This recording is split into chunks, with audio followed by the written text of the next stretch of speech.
आपके सवाल देखिए कुछ हैं। अभिवृत्ति और नैतिकता के निर्माण में एक बड़ा तंत्र कार्य करता है, फिर भी व्यक्ति का आईक्यू उसके सुपर ईगो पर हावी होने की ओर निरंतर अग्रसर रहता है। ऐसा क्यों? इड हावी होने का प्रयास करता है या इड तो हमेशा से रहता ही है मजबूत? इड तो प्राकृतिक है, मजबूत रहता है।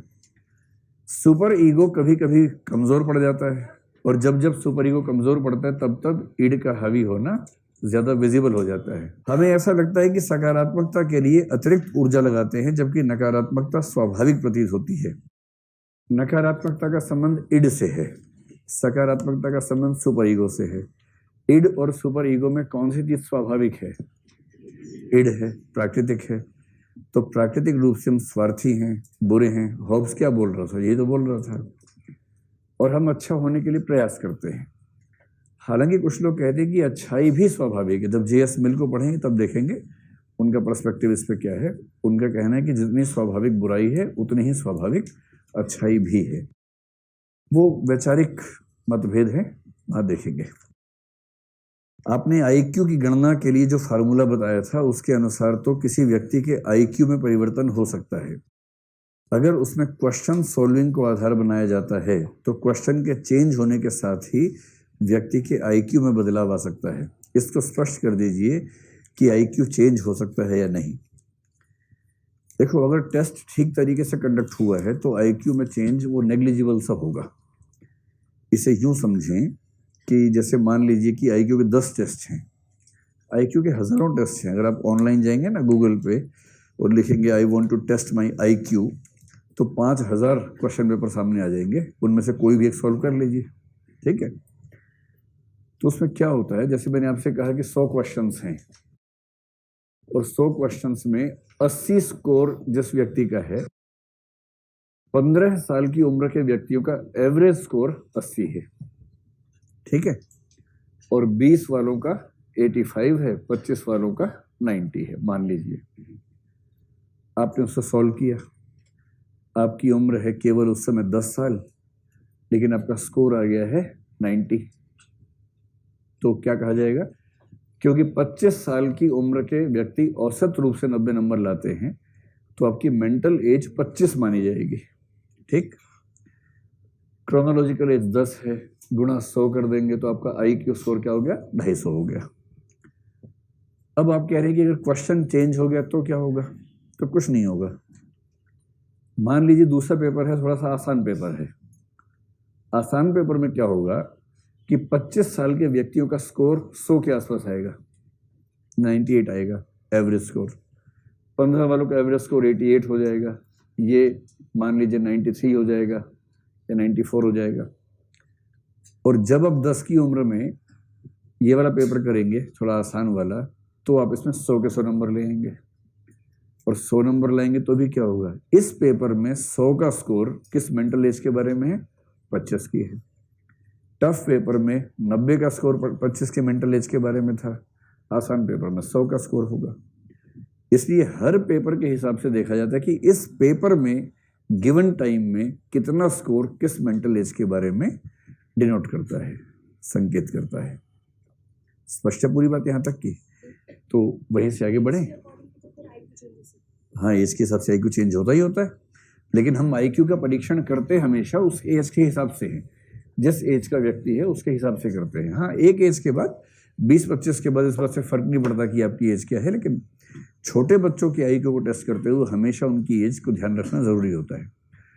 25 के बाद बहुत फर्क नहीं पड़ता इस बात से कि आपका, मतलब उसमें अगर क्वेश्चंस की नेचर ऐसी है जो आपकी अभ्यास से बेहतर हो जाएंगे तो आईक्यू बढ़ता हुआ दिखेगा, वरना बहुत फर्क उसके बाद नहीं पड़ेगा, क्योंकि मेंटल डेवलपमेंट या बुद्धि का विकास पूरा हो चुका होता है, ठीक है। एक्टिंग किस में आएगा? किस इंटेलिजेंस में आएगा? एक्टिंग मतलब उसमें जो बॉडी वाला हिस्सा है तो बॉडी काइनेस्थेटिक इंटेलिजेंस में आएगा। क्योंकि एक अच्छा एक्टर क्या होता है, उसके मन में इमोशंस नहीं है किंतु उसकी बॉडी इमोशंस को एक्सप्रेस कर रही है, तो उसका अपनी बॉडी पर कंट्रोल, अपना बॉडी के माध्यम से काम करवाने की क्षमता बाकी लोगों से बेहतर है। भाषा भी काम करती है, लेकिन भाषा जो एक्टर एक्टिंग करता है वो भाषा अपनी बोलता है या लिखे हुए डायलॉग्स बोल रहा होता है? तो लिखे हुए डायलॉग्स बोलने में कौन सी भाषाई बुद्धिमत्ता चाहिए? भाषाई बुद्धिमत्ता का मतलब नई भाषा, नए शब्द, नए वाक्य का निर्माण करना, उस सेंस में है। चलिए देखिए, आईक्यू वाली जो बात थी वहीं से थोड़ा सा आगे बढ़ते हैं। आईक्यू के बारे में जब पढ़ लिए तो अब थोड़ा सा ये समझे कि आईक्यू से किसी समाज के स्कोर्स का डिवीजन कैसे पता लगता है, और फिर आईक्यू की 3-4 बातें करके फिर आते हैं इमोशनल इंटेलिजेंस पर, जो हमारा पाठ्यक्रम है। आईक्यू का एक ही प्रश्न अब तक मैंने देखे आपके पेपर्स में, वो है थियरी ऑफ मल्टीपल इंटेलिजेंसेस। किसकी थी वो theory? Mahatma Gandhi, Howard gardener, हाँ, जिसने 8 पर करा था ना, वही वाले था। देखो आईक्यू का क्या होता है, इसका जो डिस्ट्रीब्यूशन है, आपको ये आइडिया रहे कि आईक्यू का डिस्ट्रीब्यूशन किसी समाज में कैसा होता है। इसको जुड़े हुए कई सवाल हैं जो आपको परेशान करेंगे। कुछ लोग कहते हैं कि अश्वेतों का आईक्यू श्वेतों की तुलना में कम होता है। कुछ लोग कहते हैं कि महिलाओं का आईक्यू पुरुषों की तुलना में कम होता है। ऐसी बातें खूब प्रचलित हैं, ऐसा नहीं कि ये बात कहने के लिए कही जा रही है, इसमें खूब डिबेट है इस बात पर। तो मैं चाह रहा हूं कि आईक्यू के बारे में 3-4 मोटी मोटी बातें आपको बता के फिर आगे बढ़ें, ताकि एक कंसेप्ट आपका मजबूत रहे, कभी सवाल आ जाए इंटरव्यू में ही तो आप जवाब दे सके। जो इसके डिस्ट्रीब्यूशन है, एक कर्व बनती है इसके लिए, और उस कर्व को कहा जाता है द बेल कर्व। इस तरह से कर्व बनती है, और जब भी आप कहीं शब्द पढ़ें bell curve, the bell curve, इसका मतलब है कि हम आईक्यू के डिस्ट्रीब्यूशन के कर्व की बात कर रहे हैं। और इस पर खूब किताबें लिखी गई हैं द बेल कर्व के बारे में। बेल कर्व में आप मान सकते हैं कि ये जो है, ये स्कोर है आईक्यू का स्कोर, इंटेलिजेंस का स्कोर। तो आईक्यू इधर 0 मान लीजिए, यहां 180 के आसपास मान लीजिए। तो 0 से 180 की तरफ अगर आईक्यू का स्कोर लेके चलें, और इधर आप मान सकते हैं नंबर ऑफ पर्सन्स, व्यक्ति कितने होते हैं, ये यहां मान लेते हैं। ठीक है, आप मान सकते हैं इसको 2 मान लीजिए, और बहुत जल्दी जल्दी करते करते आपको यहां पर मान लेना होगा 50, 2 से 50 तक की यात्रा। और ये परसेंटेज की बात मैं कर रहा हूं, 2% के आसपास से शुरू करके, शुरू तो 0 से होगा, लेकिन जहां ये नीचे का लेवल दिख रहा है उसको 2 मान लेंगे लगभग, और जहां हाईएस्ट लेवल दिख रहा है उसको 50 मान लेंगे। तो ये बेल कर्व आपको समझ में आ जाएगी कैसे इंटेलिजेंस का डिस्ट्रीब्यूशन समाज में होता है। अब देखिए, क्योंकि हर समाज का आईक्यू टेस्ट एक खास है, तो मनोविज्ञान के लोगों ने एक औसत निकाल ली है। इसका मतलब ये बिल्कुल नहीं है, देखिए 2 वाक्य पे गौर कीजिए। पहला, किसी भी सोसाइटी में टेस्ट करेंगे रिजल्ट सेम आएंगे, चाहे स्वीडन हो चाहे बुरुंडी हो, रिजल्ट सेम आएंगे। पर इसका मतलब ये बिल्कुल नहीं है कि दोनों समाजों की औसत बुद्धिमत्ता बराबर होगी, ऐसा नहीं है। मनोविज्ञान के लोगों ने एक सामान्यीकरण किया हुआ है। सामान्यीकरण ये है, अगर उसको मैं टेबल की फॉर्म में कहूं, तो एक स्कोर की रेंज है 90 से 109 आईक्यू स्कोर है। और हमने परसों बात की थी कि अगर किसी का जो मेंटल एज है क्रोनोलॉजिकल एज से ज्यादा है तो उसका आईक्यू 100 से ज्यादा होगा। अगर मेंटल एज क्रोनोलॉजिकल एज से कम है तो उसका आईक्यू स्कोर 100 से कम होगा, इक्वल है तो 100 होगा। ये बात ध्यान है आप लोगों को। तो 90 से 109 का मतलब है कि न बहुत समझदार न बेवकूफ, ठीक स्थिति, औसत स्थिति। इसको हम कहते हैं एवरेज कंडीशन। और एवरेज कंडीशन में किसी भी समाज के 50% लोग फिक्स हो जाते हैं। अब मैं 2 वाक्य बोलता हूं, जरा गौर से बताइए समझ में आ रहे नहीं आ रहे हैं। एक ही टेस्ट को अगर हम स्वीडन में और बुरुंडी में करेंगे तो एवरेज अलग अलग आएगी एकदम। पर हम ये डिस्ट्रीब्यूशन जो करेंगे वो करेंगे एक देश के हिसाब से। तो स्वीडन के 50% लोग जिस स्कोर पर बीच में आएंगे उसको हम वहां का 100 मानेंगे, और किसी दूसरे समाज में जो एवरेज स्कोर आएगा उसको वहां का 100 मान लेंगे। और इसलिए कहते हैं कि दुनिया के किसी भी समाज में आप जब स्टडीज पढ़ेंगे तो रिजल्ट सेम दिखेंगे, जबकि इससे यह निष्कर्ष निकलता नहीं कि सभी समाजों की बुद्धिमत्ता बराबर होती है। ये वाक्य थोड़ा सा कंफ्यूजन पैदा करने वाला है, मेरा ख्याल आप समझ पा रहे होंगे। समझने तो बहुत अच्छी बात है, और नहीं तो आपके पाठ्यक्रम में सीधा है भी नहीं, बहुत तनाव मत लीजिए। सोचिए कि था ही नहीं, शिफ्ट डिलीट मारिए, खत्म कीजिए उसको। ठीक, अब क्या होगा? अब इससे नीचे और इससे ऊपर चल सकते हैं। अगर इससे ऊपर जाएंगे तो एक लेवल आएगा 80 से 89, एक आएगा 70 से 79, एक आएगा लेस देन 70। ये 3 लेवल्स इसके ऊपर हैं। और यदि आप ऊपर का मतलब सॉरी इससे कम है, अगर आप आगे की ओर बढ़ेंगे तो 3 लेवल इसके ऊपर आ जाएंगे, उतनी उतनी ही रेंज रहेगी। इसको 110 से 119 कर लीजिए, 120 से 129 कर लीजिए, और फिर कर दीजिए 130 प्लस कर लीजिए। ठीक, 50% लोग आ गए 90 से 109 के बीच में, यानी कि समाज के 50% लोग औसत बुद्धिमत्ता के लोग हैं। आपको है ना भोंदू वाला सिद्धांत जो पढ़ाया था, ये जिक्र किया था मैंने बार बार। अब 50 के ऊपर वाला लेवल और 50 के नीचे वाला लेवल, दोनों लेवल्स 80 से 89, 110 से 119, इन दोनों में 16.1% लोग आते हैं।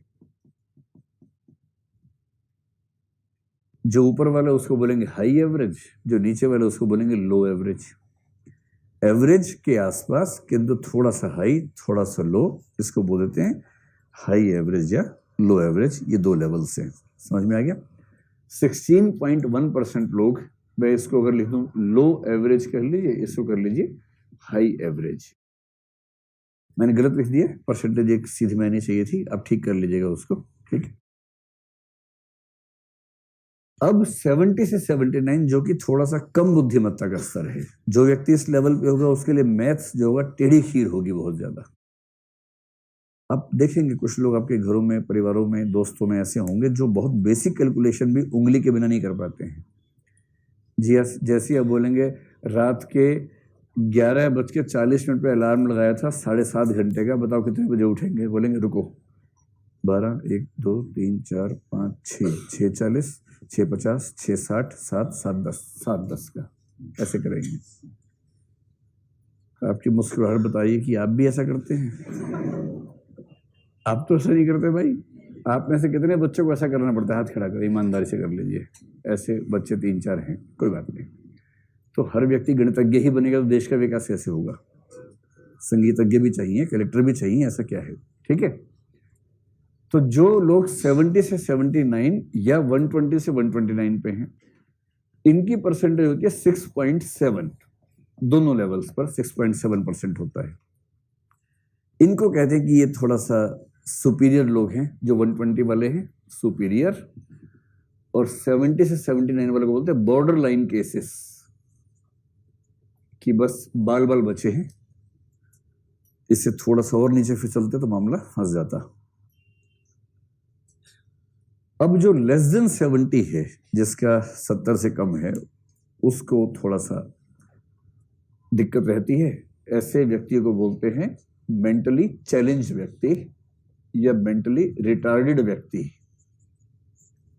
मेंटली चैलेंज्ड या मेंटली रिटार्डेड, जो मानसिक रूप से कमजोर हैं, जो अपने सामान्य क्रियाओं में सक्षम नहीं हैं। इसमें भी कई लेवल्स होते हैं, 25 तक भी होता है IQ, किसी का 20 भी IQ हो सकता है, लेकिन 70 के नीचे कोई व्यक्ति अगर है तो सामान्य समाज से आपको अलग नजर आ जाएगा।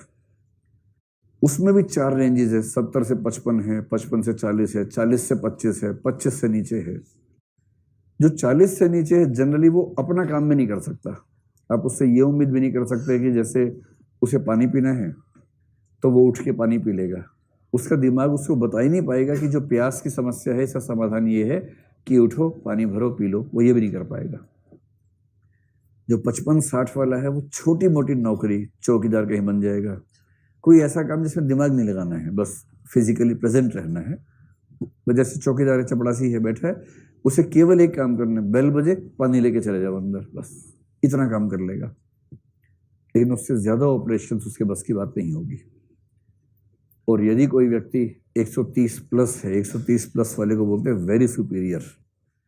और वेरी सुपीरियर का मतलब है कि ये व्यक्ति तो, और इसमें ध्यान रखना है, वेरी सुपीरियर की संख्या होती है 2.2%, और जो लेस देन 70 वाले हैं उनकी संख्या भी होती है 2.2%।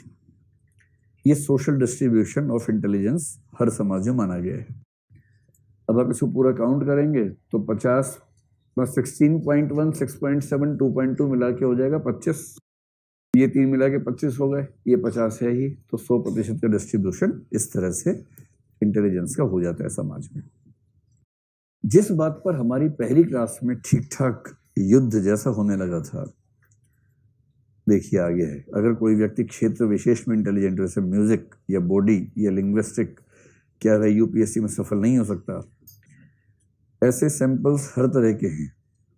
कुछ सैंपल्स को देख के लगता है कोई भी सफल हो सकता है, और कुछ को देख के लगता है कोई भी हो ही जाएगा, गारंटी नहीं है।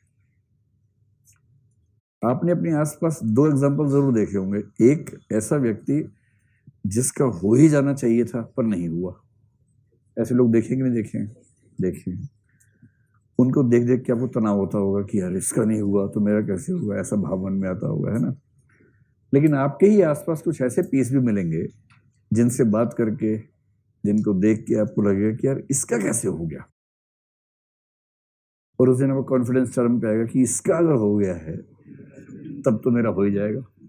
तो वैसे 3-4 लोगों को ढूंढ के रखिए, उनकी फोटो ले लीजिए, उनसे कमरे में लगा के रखिए, और उससे आपका आत्मविश्वास हमेशा बढ़ता रहेगा। ऐसे व्यक्तियों को ध्यान में रखिए।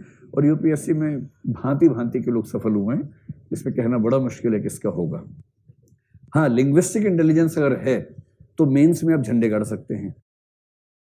अगर लॉजिकल अरिथमेटिक है तो सीसेट आराम से निकाल सकते हैं, और ये दोनों होनी जरूरी है, वरना पता लगा सीसेट ही नहीं हुआ तो मेंस पे क्या करोगे? पहले सीसेट तो निकालना पड़ेगा ना भाई, क्वालिफाइंग सही, पास तो होना पड़ेगा उसमें। चलिए, जिस बात पर डिबेट हुई थी पहली क्लास में वो ये थी, जिससे आप लोग बहुत परेशान लग रहे थे मुझे, वो ये था कि आईक्यू जन्मजात होता है, इंटेलिजेंस जन्मजात होती है या समाज से आती है। इस पर जो रिसर्च का सार है मैं आपको 3-4 पॉइंट से समझाता हूं, फिर आप बताएं कि जन्मजात है या सीखी जाती है। इसके लिए एक शब्द चलता है मनोविज्ञान में, नेचर और नर्चर। नर्चर का मतलब क्या होता है? नर्चर का मतलब होता है पालना, पोसना, पोषण करना। हम कोशिश करके इंटेलिजेंस को डेवलप करते हैं, पैदा करते हैं, या नेचुरल तरीके से हमारे भीतर इंटेलिजेंस का एक लेवल फिक्स होता है। ये डिबेट है। देखिए, कोई अगर ये कहे कि इंटेलिजेंस जन्मजात ही होती है तो वो गलत कह रहा है। कोई कहे कि कौन कहता है आसमान में सुराख नहीं हो सकता, एक पत्थर तो जरा तबीयत से उछालो यारो, नन्ही चींटी जब दाना लेकर चलती है तो फलाना होता है, ढिकाना होता है, तुम कोशिश तो करो, इंटेलिजेंस तुम्हारे अंदर आ जाएगी, तुम कोशिश तो करो। ये सब लफाजी है, लफाजी से कुछ होता है नहीं, सिवाय तात्कालिक ब्लड सर्कुलेशन बढ़ने के, उसके अलावा कुछ नहीं होता है। और ऐसा ब्लड सर्कुलेशन बढ़ना जिसको मोटिवेशन कहते हैं, मोटिवेशन का मतलब वही हुआ बेसिकली, जो तात्कालिक किस्म का ब्लड सर्कुलेशन बढ़ना है उसका असर 1 से 2 घंटे रहता है। उस 2 घंटे में आप आईएएस से लेकर पीएम तक बन जाते हैं, लेकिन 2 घंटे बाद वापस वहीं आ जाते हैं जहां थे।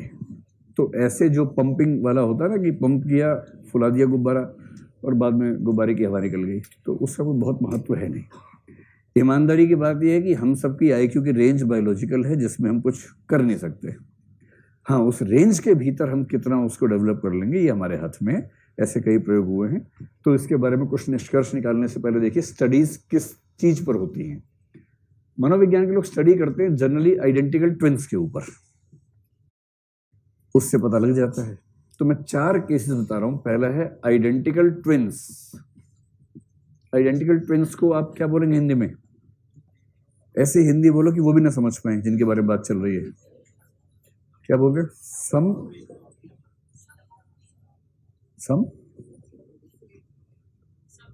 समरूपी जुड़वा। हाँ, कितना सुंदर तो है, समरूपी जुड़वा, बहुत बढ़िया। आइडेंटिकल ट्विन्स, इसके 2 वर्ग बना लेते हैं। एक जिनकी परवरिश एक साथ हुई हो, रियर्ड टुगेदर। रियर टुगेदर को आप लिखिए एक जैसी परवरिश, समान परवरिश। और दूसरा हो सकता है रियर्ड डिफरेंटली, या रियर्ड इन डिफरेंट कंडीशंस। तो दोनों का प्रयोग करके देखा हुआ है। समरूपी जुड़वा बच्चे जो एक ही घर में रहे, एक ही माहौल में रहे। दूसरा ऐसा पेयर कि वो भी समरूपी जुड़वा बच्चे हैं किंतु उनकी रहने की परिस्थितियां न केवल भिन्न हैं बल्कि परस्पर विरोधी किस्म की है, देखा गया। फिर देखा गया सिबलिंग्स। सिबलिंग को क्या बोलेंगे? भाई बहन जो होते हैं ना, उनको बोलते हैं सिबलिंग्स। जो एक ही माता पिता के बच्चे हैं किंतु भिन्न भिन्न समय पे अवतरित हुए हैं, उनको बोलते हैं सिबलिंग्स, जुड़वा नहीं है। ठीक है। तो सिबलिंग्स भी दो प्रकार के हो सकते हैं। एक हो सकता है रियर्ड टुगेदर, एक हो सकता है रियर्ड डिफरेंटली। जब भी कोई आपसे पूछे, आप ये 4 तथ्य दे दीजिएगा, एक 5वां और देना है, फिर निष्कर्ष आपके सामने आ जाएगा। जो देखा जाता है वो ये कि कोरिलेशन कितना है। कोरिलेशन का मतलब हुआ कि दोनों चीजों में चीजें एक साथ बढ़ना, एक साथ घटना कितना होता है। ये बढ़ा तो ये भी बढ़ गया, ये कम हुआ तो ये भी कम हो गया। ये सहसंबंध कितनी डिग्री पे है, इसको बोलते हैं कोरिलेशन। और कोरिलेशन 1 होने का मतलब है परफेक्ट कोरिलेशन, 100%। 100% का मतलब 1। और 0 होने का मतलब है कि है ही नहीं कुछ, इन दोनों में कोई संबंध है ही नहीं। तो साइकोलॉजी में 0 से 1 तक की रेंज में कोरिलेशन को स्टडी करते हैं। ठीक है। जो आइडेंटिकल ट्विन्स साथ साथ पले बढ़े, उनका जो कोरिलेशन है किस चीज का? बुद्धिमत्ता का, आईक्यू स्कोर का कोरिलेशन, वो है 0.9। तो 0.9 से क्या पता लग रहा है? कम है या बहुत ज्यादा है? बहुत ज्यादा है। इसका मतलब आइडेंटिकल ट्विन्स अगर साथ साथ रहेंगे तो उनमें लगभग 90% मामलों में आपको चीजें एक जैसी दिख जाएंगी। ये बहुत ज्यादा नजदीक स्कोर है और इस वजह से कुछ लोगों ने निष्कर्ष निकाला कि इसमें ज्यादा बड़ी भूमिका प्रकृति की है। हाँ, 0.9 एग्जैक्ट कितना स्कोर है। जो बच्चे आइडेंटिकल ट्विन्स हैं किंतु पले विरोधी स्थितियों में, उनका जो कोरिलेशन है, विरोधी स्थितियों में होने के बावजूद उनका कोरिलेशन है 0.72। अब इन दोनों तथ्यों से क्या निष्कर्ष निकल रहा है कि जेनेटिक्स का रोल ज्यादा है या परवरिश का रोल ज्यादा है? यहां तक तो वही दिख रहा है। यानी आईक्यू हमारी कितनी है, इसमें पत्थर उछालने से बात नहीं बनेगी। जो है सो है, हम इसमें बहुत कुछ कर नहीं सकते हैं। ठीक। एक घर के 2 बच्चे जो जुड़वा नहीं है, जिनकी जेनेटिक मेकअप अलग अलग है, उन बच्चों में जो बच्चे साथ साथ पले हैं, उनमें जो कोरिलेशन है दैट इज 0.5। अब इससे ये अनुमान हो सकता है कि शायद परवरिश का भी रोल ठीक ठाक हो, हालांकि इनकी परवरिश तो एक जैसी है। तो अगर बच्चे जुड़वा नहीं हैं तो उतनी डिग्री नहीं दिखती है। और जो बच्चे सिबलिंग्स हैं किंतु अलग अलग या विपरीत माहौल में पले बढ़े हैं, उनके बीच का कोरिलेशन है 0.25। इन चारों को मिला के क्या निष्कर्ष निकल रहा है कि बायोलॉजी या जेनेटिक्स की भूमिका नहीं है, सिर्फ इसकी भूमिका है या इसकी व्यापक भूमिका है, हालांकि अन्य चीजों की भूमिका भी है। एक अंतिम निष्कर्ष और है इसमें। एक स्टडी उन बच्चों पर हुई कि मान लो कि उनके बायोलॉजिकल पेरेंट्स हैं और किसी वजह से ऐसा हुआ कि वो अपने बायोलॉजिकल पेरेंट्स के साथ रह नहीं पाए, उन्हें किसी ने अडॉप्ट कर लिया, किसी पेरेंट्स ने उनको गोद लिया, दत्तक बना लिया। तो पेरेंट्स ऑफ एडॉप्शन, तो आप कह सकते हैं कि जैविक माता पिता की बजाय किसी और माता पिता के द्वारा परवरिश हुई। जैसे भगवान कृष्ण अपने समाज में, कृष्ण जी के जैविक माता पिता कौन थे? देवकी और वासुदेव। और फिर वो पले किसके पास? नंद और यशोदा के पास पले, है ना। तो ये बताइए कि कृष्ण जी का आईक्यू स्कोर इनमें से किसके ज्यादा नजदीक रहा होगा? बताओ, बड़ा टफ क्वेश्चन है। आप में से कितने लोग मथुरा के आसपास के हैं? हाँ, मथुरा वाले बताएंगे क्योंकि आपका अपना इलाका है। कौन कौन ने फिर हाथ खड़ा करें? मथुरा वाले। अच्छा, 7-8 लोग हैं। अच्छा, मथुरा से लड़के बहुत कम दिख रहे हैं, 1-2 ही दिख रहे हैं, लड़कियां ज्यादा हैं। गुड। आप मथुरा से हैं? हाँ बताइए, आप बताइए कि कृष्ण जी का आईक्यू स्कोर किसके ज्यादा वैसे तो देखो भगवान का IQ स्कोर हम तो क्या नापेंगे, लेकिन हम किस खेत की मूली है जो हम नापेंगे, फिर भी मान लीजिए उन बेशक IQ स्कोर 800 है उनका, कोई बात नहीं, जो भी है। ये बताएं कि उनका IQ स्कोर किसके IQ स्कोर के ज्यादा नजदीक होगा, नंद यशोदा की जोड़ी के या देवकी वसुदेव की जोड़ी के? यशोदा और नंद की जोड़ी के, ठीक है। और आप में से कितने लोग कह रहे नहीं देवकी वासुदेव? अच्छा, गुड। क्योंकि सिचुएशन ऐसी है कि ज्यादा संभावना उसी की लग रही है आप लोगों को, है ना? आपको लग रहा है कि जो सारी बात चल रही है ना उससे लिंक वहीं का बन रहा है, तो वही बोलना सेफ रहेगा, इसलिए आपको लग रहा है। आप लोग एकदम ठीक कह रहे हैं जिन्होंने ये बात कही है। ऐसा देखा गया कि बायोलॉजिकल पेरेंट्स से बेशक बच्चा दूर रहे, पले बढ़े, बायोलॉजिकल पेरेंट्स फिट नहीं है, डेथ हो गई, कुछ भी हो गया, बच्चा यहाँ है, जीवन भर यहाँ परवरिश होने के बाद भी इसके IQ स्कोर का कोरिलेशन बायोलॉजिकल पेरेंट्स से ज्यादा है और एडॉप्शन वाले पेरेंट्स के साथ कोरिलेशन कम है। इस स्टडी के बाद तो आप समझ सकते हैं कि चीजें बड़ी स्पष्ट हो गई। लेकिन ये बात भी है कि ऐसा बिल्कुल नहीं है कि IQ केवल बायोलॉजिकल है। ऐसा होता तो ये 0.9 और 0.72 का जो अंतर है ये कहां से आ जाता, या ये 0.5 और 0.25 का अंतर ये कहां से आ जाता। और इसलिए कहते हैं कि इंटेलिजेंस बढ़ती है, कम भी होती है अभ्यास से, माहौल से। जैसे वेस्ट में, मेरे ख्याल से कौन से देश में, ऑस्ट्रिया में शायद, वो एक संगीतकार हुआ था जिसका नाम मोजार्ट है। ऑस्ट्रिया में हुआ था ना? मोजार्ट के बारे में पढ़ते हैं इतिहास में आप लोग? मोजार्ट नाम सुना आपने मोजार्ट का? मोजार्ट वहाँ का एक बहुत ही महान म्यूजिक कंपोजर हुआ है और सैल्जबर्ग एक जगह है ऑस्ट्रिया में, वहाँ का रहने वाला था। बड़ी अच्छी कहानी है उस पर, बड़ी अच्छी फिल्म भी है उसके जीवन के बारे में। और 6 साल की उम्र से ही उसने सिम्फनीज बनानी शुरू कर दी। सिम्फनी मतलब एक, जैसे राग हमारे यहाँ होता है ना, वैसे ही एक कंपोजिशन, उसको सिम्फनी बोलते हैं।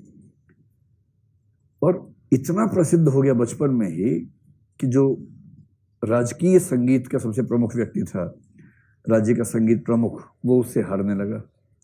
राजा ने सम्मान दिया, ऊंचे ऊंचे पद मिले उसको।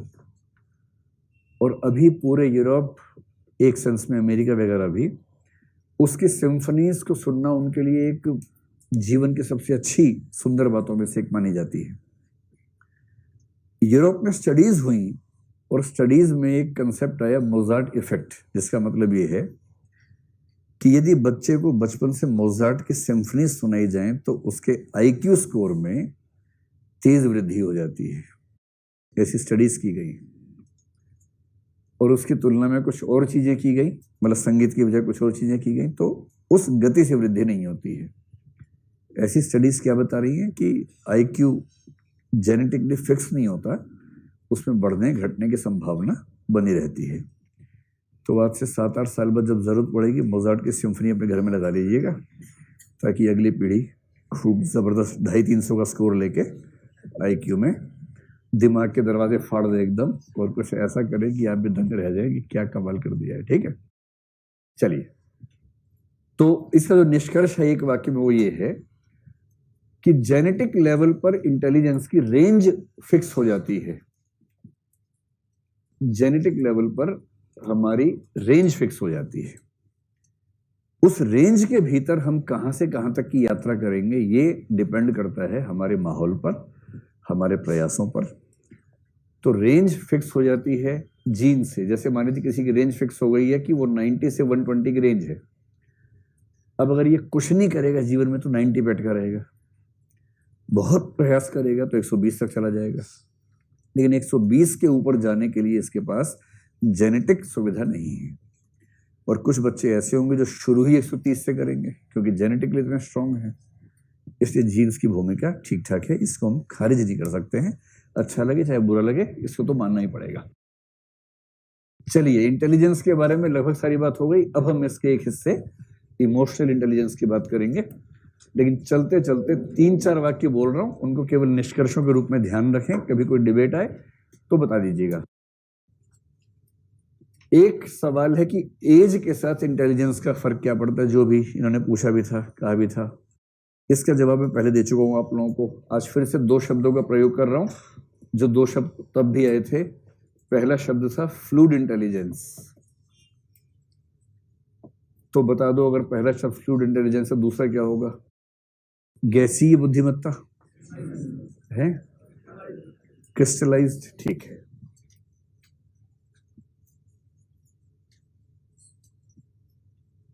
क्रिस्टलाइज्ड इंटेलिजेंस, इन दोनों में अंतर क्या है?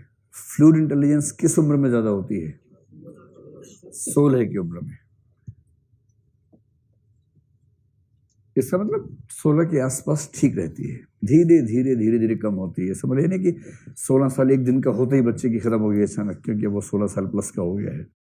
तो धीरे धीरे लाइफ में सब कुछ धीरे धीरे ही होता है आमतौर पे।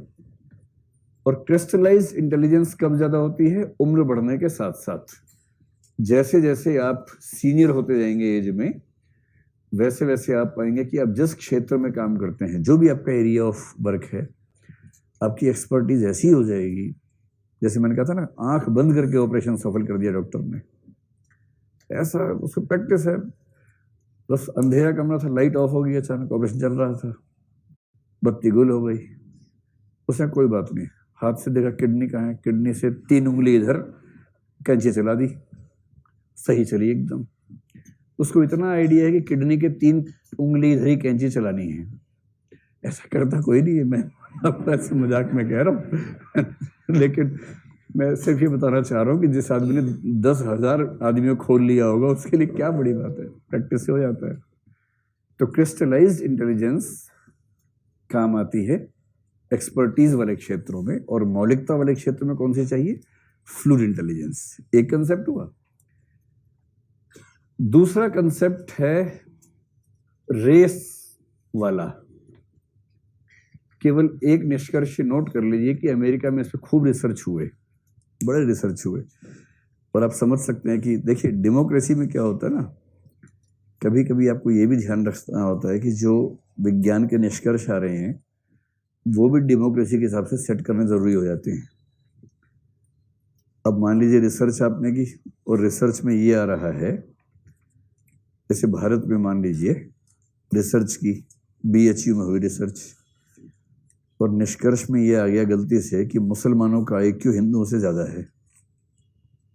आया नहीं है? मान लीजिए कि कभी रिसर्च हो, हिंदू IQ और मुस्लिम IQ रिसर्च हो जाए, कभी हो तो सकता ही है, इसमें कौन सी बड़ी बात है।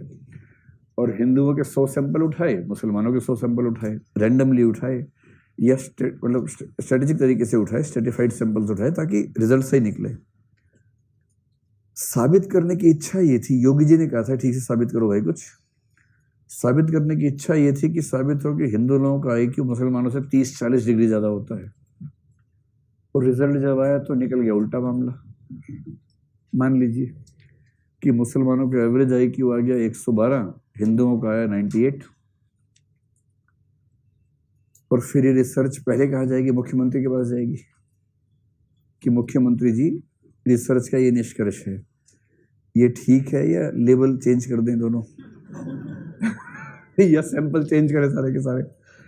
अब समझ सकते हैं कि जब डेमोक्रेसी है या तानाशाही मान लीजिए है कि किसी देश में, अब किम जोंग उन के देश में अगर रिसर्च होगी, राजा का IQ लेवल और जनता का IQ लेवल रिसर्च हो जाए और पता लगा राजा 40 के आसपास आया, जनता एवरेज 100 के ऊपर चल रही है, तो वो रिसर्च स्थापित हो पाएगा, छप पाएगा, या रिसर्च करने वाले का नाम छपेगा इतिहास में, नाम इतिहास में कि ये 5 कुत्तों ने खाया था इसको, 5 भूखे कुत्तों द्वारा इसको खिलाया गया था, ये छपेगा।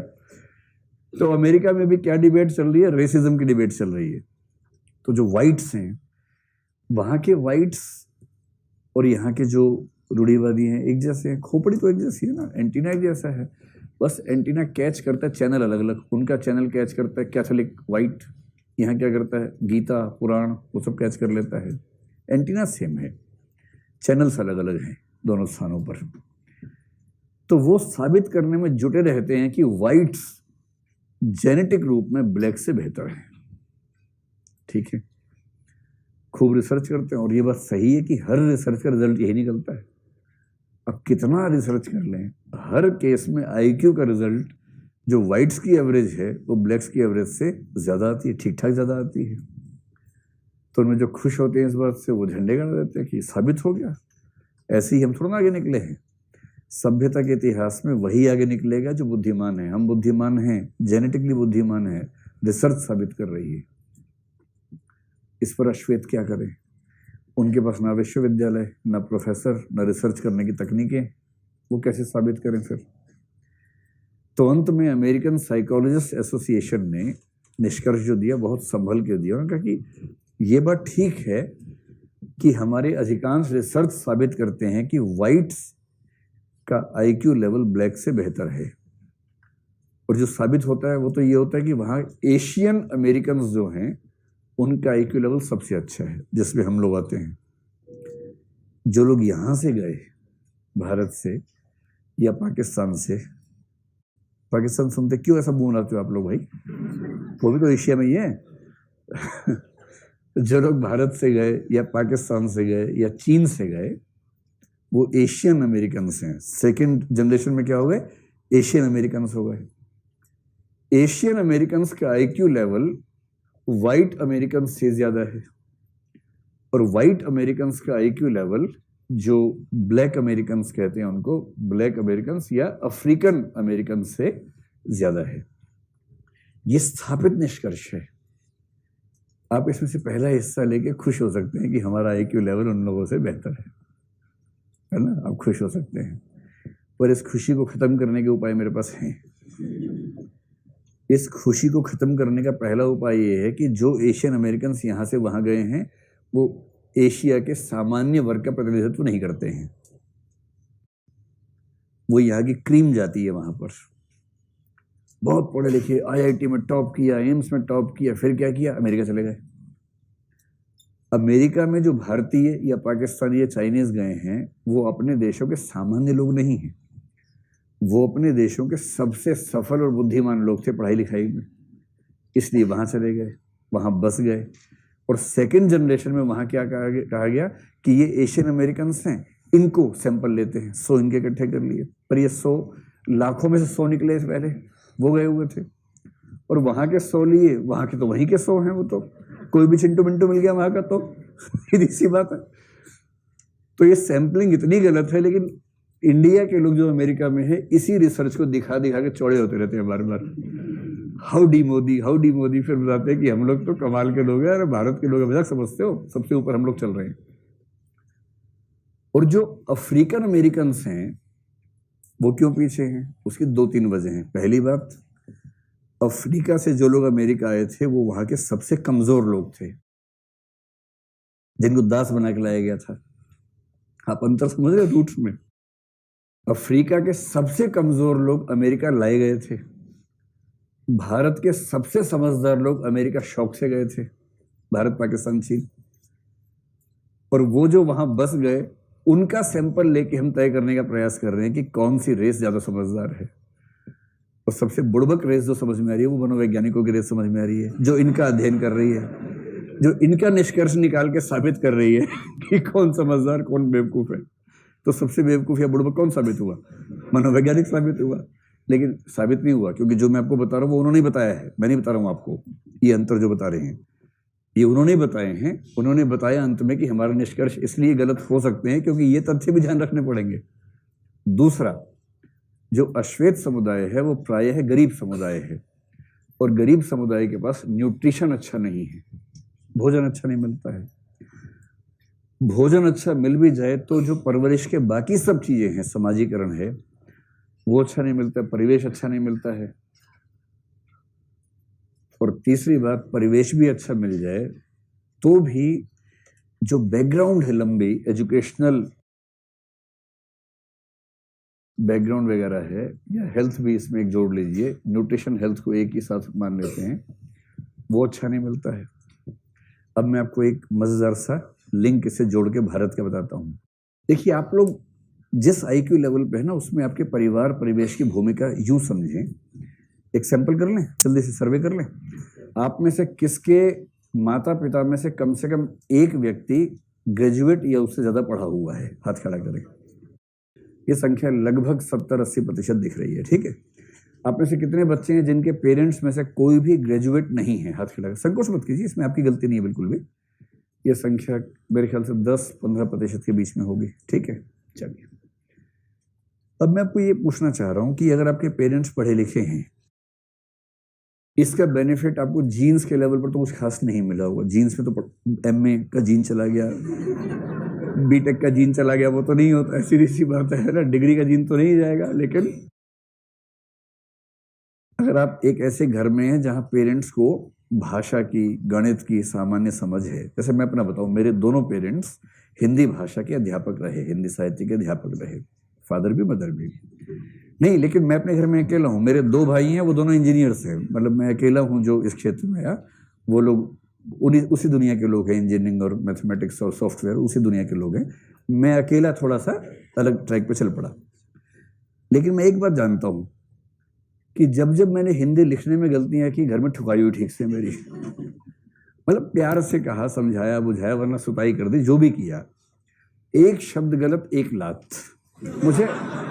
मुझे ऐसे पिटाई नहीं होती थी। मैं आपको रोचक बनाने के लिए ऐसा बोल रहा हूँ ना, इतनी पिटाई मेरी कभी नहीं हुई है। मैं आपको विषय को रोचक रूप से समझाने के लिए ऐसा कह रहा हूँ, ठीक है। मतलब समझा बुझा के ही। माताएं तो आमतौर पर नहीं पीटती है, तो मेरी मदर भी क्योंकि हिंदी साहित्य की अध्यापिका थी तो वो भी ध्यान रखती थी। अब ये करते करते क्या हुआ, अनकॉन्शियस प्रोसेस में, जिसके लिए मैंने कभी प्रयास नहीं किया, अगर मैं घर में कुछ बोल रहा हूं और मैंने गलती से कोई शब्द गलत उच्चारण किया तो वहीं टोक दिया, ऐसे नहीं ऐसे बोलते हैं। करते करते करते करते मेरी भाषा ठीक हो गई और मुझे भरोसा है कि मेरी हिंदी भाषा ठीक ठाक है। अंग्रेजी भी ठीक ठाक है, क्योंकि मेरे पेरेंट्स अंग्रेजी में भी ठीक थे, तो वो ध्यान रखते थे कि दोनों भाषाओं में कमांड ठीक होनी चाहिए। अब अगर मैं ये कहूं कि मैं हिंदी साहित्य पढ़ाता हूं, इसमें सारी भूमिका मेरी है, तो इससे बड़ा गधापन क्या होगा। मुझे बचपन के लगभग 15-16 साल, 17 साल, जब तक मैं अपने घर के अंदर रहा, हॉस्टल में नहीं चला गया, उन 17 सालों तक लगातार चाहे अनचाहे भाषा सुधारने का माहौल मिलता रहा, जिससे मेरी भाषा ठीक हो गई। इसमें मेरी भूमिका बहुत ज्यादा तो नहीं है। अब जेएनयू के लोग बोलते हैं कि पूंजीवाद बुरा है। ठीक बात है, पूंजीवाद की 1000 बुराइयां होती हैं, पर जेएनयू के लोग जो बोलने से डरते हैं वो है सांस्कृतिक शैक्षिक पूंजीवाद। मेरे पेरेंट्स इंजीनियर हैं या गणित जानते हैं, इंग्लिश जानते हैं, इसलिए इस बात की लगभग 100% संभावना है कि मैं गणित अंग्रेजी अच्छा सीख ही जाऊंगा। और मेरे पड़ोस का एक बच्चा जिसके पेरेंट्स नहीं जानते हैं, पहली पीढ़ी में पढ़ाई हो रही है, उसके पेरेंट्स नहीं पढ़ पाए थे, उसे घर में सपोर्ट नहीं मिलेगी जरा से भी। बहुतों का पेरेंट्स मेहनत करके अच्छे स्कूल में भेज देंगे, वो भी शायद भेज पाएंगे, लेकिन स्कूल में हर बात नहीं समझ में आती है, घर में सपोर्ट सिस्टम काम नहीं करेगा। और इसका मतलब ये हुआ कि जब कोई परिवार शैक्षिक स्तर से ऊपर बढ़ता है, शैक्षिक स्तर पे ऊपर बढ़ता है, तो उसमें उस पूरे परिवार की भूमिका बहुत बड़ी होती है। इसलिए आप देखेंगे आपके समाज में कुछ परिवारों में सब लोग पढ़ाई में अच्छे होते हैं और कुछ परिवार में सब गोलमटोल चल रहे हैं, क्योंकि जहां एक हुआ, मोटिवेशन हुआ, सब होने लगे, होते तो पूरा खानदान एजुकेशन में आगे बढ़ गया। इन ब्लैक्स के पास ऐसी कोई एजुकेशनल बैकग्राउंड नहीं है। इनके माता पिता इनको क्या सिखाएं बेचारे, उनके पास अपनी बैकग्राउंड नहीं है उस तरह की। और जिस घर में ऐसी बैकग्राउंड नहीं मिलेगी, उस घर में हर पीढ़ी में इंटेलिजेंस का विकास उतना हो ही नहीं पाएगा जितना पढ़े लिखे परिवारों में हर पीढ़ी में इंटेलिजेंस में गुणात्मक वृद्धि होती जाएगी।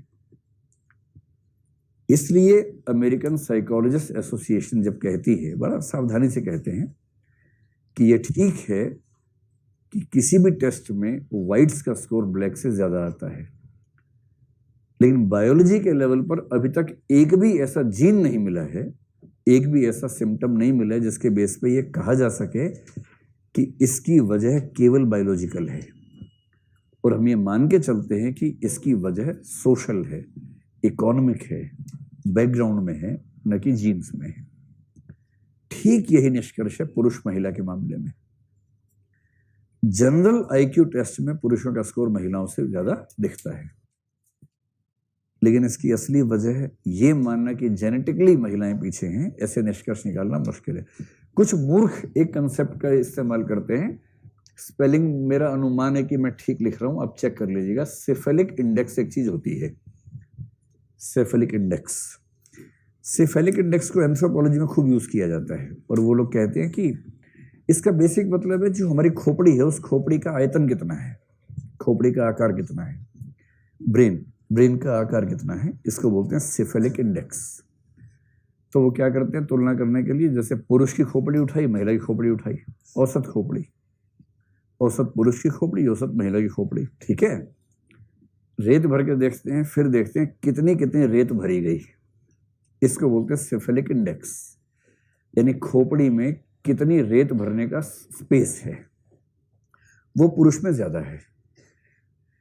इससे कुछ लोगों ने एक थियरी निकाली कि पुरुष के दिमाग में स्पेस ज्यादा है, इसलिए पुरुष का दिमाग ज्यादा है, इसलिए उसमें इंटेलिजेंस भी ज्यादा है। कई लोग ऐसा मानते हैं, इस पे फेमिनिस्ट भड़क जाते हैं, वो कह रहे हैं हाथी का तो बहुत ज्यादा होता है। हाथी का, गैंडे का, सबका ज्यादा होता है, पर पुरुष से बहुत ज्यादा हाथी का, गैंडे का है, जिराफ का है, उसके साथ देखो तुलना अपनी। तो लेकिन फिर पुरुष कहते हैं नहीं, हाथी और हथनी में हाथी का ज्यादा है। तो तुलना अपनी स्पीशीज में ही होगी, इंटर स्पीशीज कंपैरिजन नहीं होगा इसमें, अपनी स्पीशीज में ही तुलना होगी।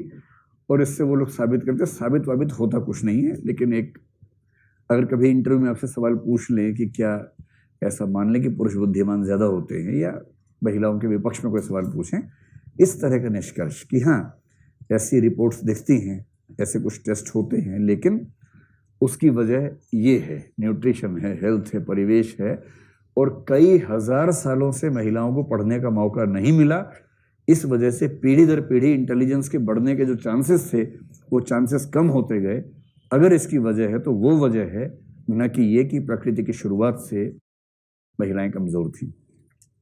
हम सबके दादा कौन है? अमीबा सिंह। और अमीबा का लिंग नहीं था, अमीबा से जब निकले तो नर मादा दोनों निकले, और उस पॉइंट पर दोनों में आईक्यू का अंतर नहीं रहा होगा।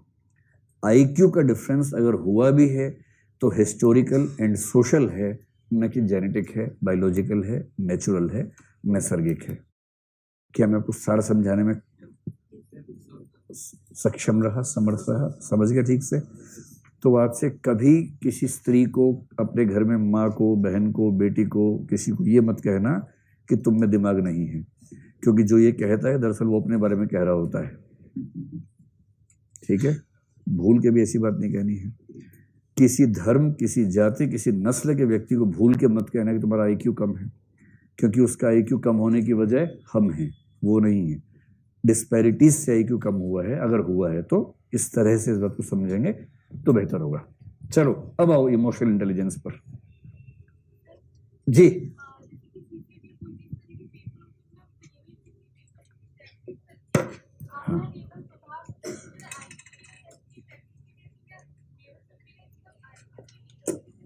हाँ, आईक्यू के पेपर की प्रैक्टिस करने से आईक्यू लेवल सुधर जाता है। इसका मतलब सिर्फ इतना हुआ कि आप अपने रियल आईक्यू लेवल तक पहुंच जाते हैं। आपको अपना आईक्यू लेवल अगर नहीं पता है, अगर आप 4-5 बार वैसे क्वेश्चन से प्रैक्टिस कर लेंगे तो आपका लेवल थोड़ा सा बेहतर आ जाएगा। और इसलिए कहा जाता है कि आईक्यू का टेस्ट जब भी करना हो एकदम नए पेपर पे होना चाहिए। जितना नयापन उस पेपर में होगा उससे उतना एग्जैक्ट स्कोर पता लगेगा। अगर आपने 10 पेपर सॉल्व किए, वही क्वेश्चन रिपीट हो गए तो फिर बहुत एग्जैक्ट रिजल्ट नहीं आता है। और आईक्यू का रिजल्ट ऐसा नहीं है कि बहुत ऑब्जेक्टिव होता है, उसमें चलता रहता है, थोड़ा सब्जेक्टिविटी का स्कोप बना रहता है, कोई ऐसी खास दिक्कत नहीं है उसमें। इमोशनल इंटेलिजेंस, चलिए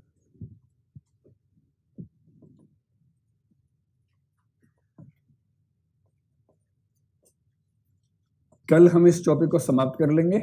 इसके प्रश्न जो हैं कल मैं पूरी लिस्ट लेकर आऊंगा। मतलब मेरे पास तो भी है, कल आपको लिस्ट देंगे। और कुछ नहीं, कितने 7-8 सवाल हैं, वो कर लेंगे। इसमें बहुत ज्यादा समझने का है नहीं। 4 पेज के नोट्स आपको मिले होंगे भी, पक्का। जब आप जाएंगे फिर आपको मिलेंगे 4 पेज के नोट्स, ठीक है। आप सोच रहे कि एक साथ क्यों नहीं दे दिए, उसकी वजह बताऊंगा बाद में, लेकिन आप उसको पढ़ लीजिएगा आज घर जाके। अगर उसको पढ़ लेंगे तो चीज़ें क्योंकि बहुत सिंपल हैं, पिन पॉइंटेड हैं, तो हम कल प्रश्नों का अभ्यास सीधे करेंगे और उसमें जो दिक्कत वाली बातें उन्हीं को केवल डिस्कस करेंगे। देखो क्या है इमोशनल इंटेलिजेंस, क्या है। एक तो कुछ लोग कहते हैं कि इस कंसेप्ट का इतिहास पता होना चाहिए, तो मैंने इतिहास आपको समझा, जैसे परसों पूरा का पूरा IQ कैसे कैसे बना और उसमें से कैसे इंटेलिजेंस के 2 प्रकार डेवलप हुए थे। तो कुछ लोग कहते हैं इसकी शुरुआत 1920 के आसपास हुई। एक थॉर्नडाइक नाम का सोशल साइकोलॉजिस्ट है, बहुत प्रसिद्ध, थॉर्नडाइक। इस व्यक्ति ने कंसेप्ट दिया था सोशल इंटेलिजेंस। हमने जो परसों 3 थियरीज दी ना, इसको जानबूझ के छोड़ दिया क्योंकि बहुत कुछ नया उसमें नहीं था, लेकिन ये भी एक बहुत प्रसिद्ध व्यक्ति है, थॉर्नडाइक। तो सोशल इंटेलिजेंस कुछ लोग मानते हैं कि यहां से उस कंसेप्ट की शुरुआत हम देख सकते हैं। ठीक, आप 1920 के बाद सीधे आ जाइए 1983 पर। आपके नोट्स में मैंने 1-2 नाम और भी लिख रखे हैं, लेकिन आप उन सबको छोड़ के सीधे 1983 आ जाइए।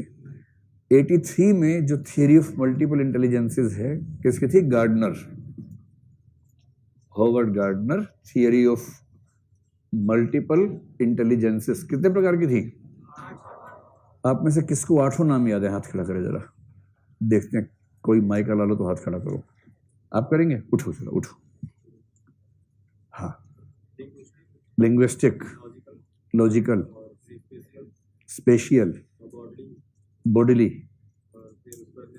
Natural, interperson. 7 हुई भाई, बैठ जाओ। और कौन सी? म्यूजिकल। बता ही दिया, बढ़िया, तारीफ है दोस्त।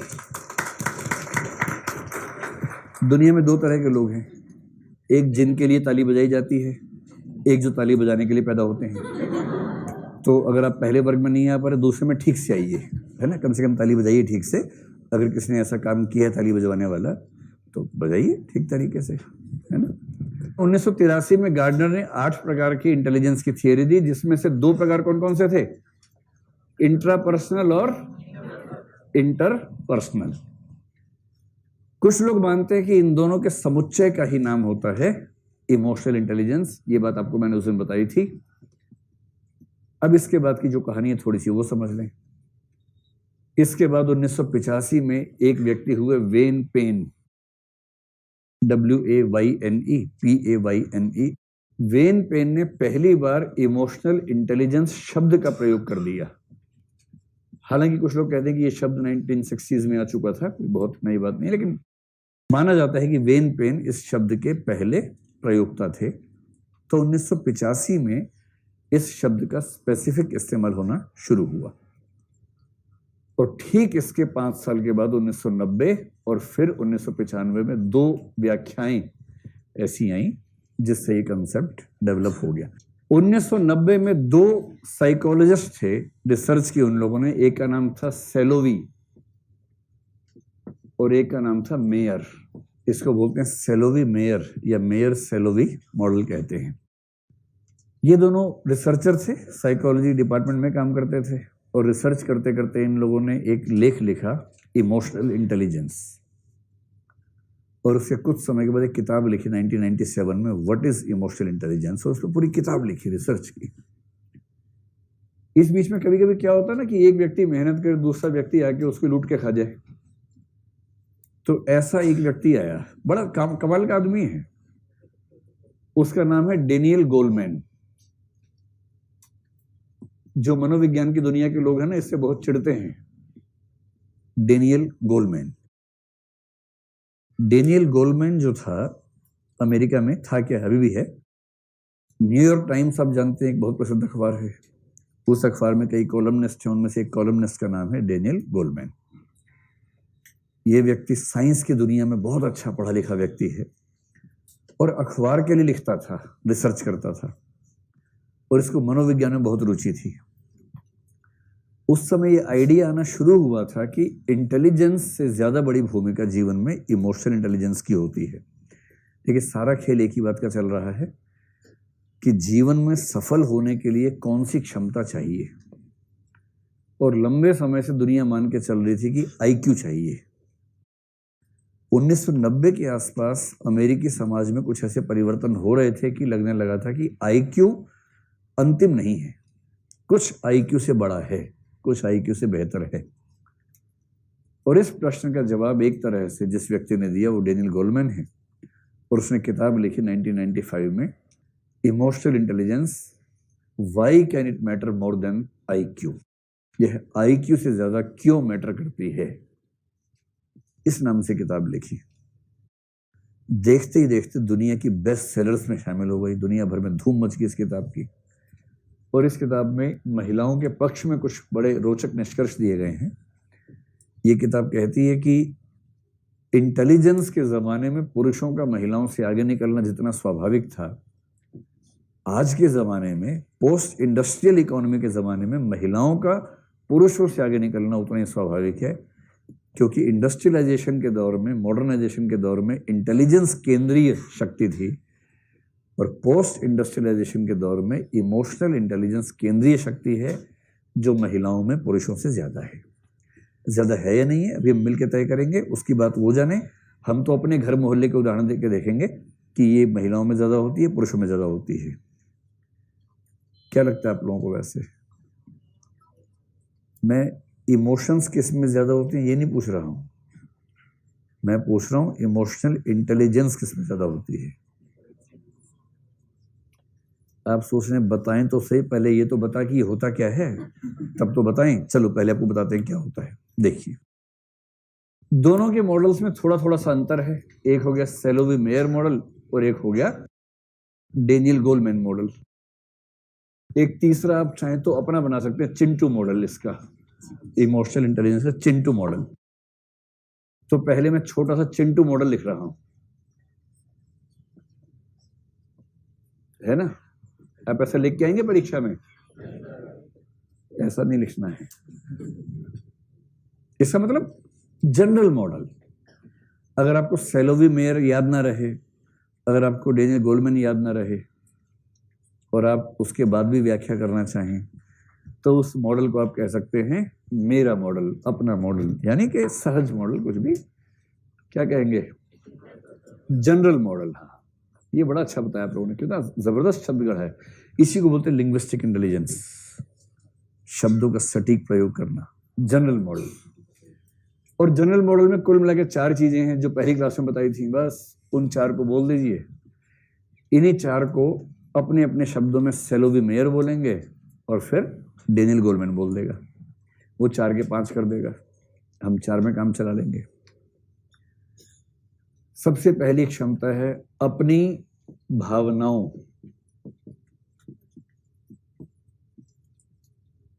को समझना।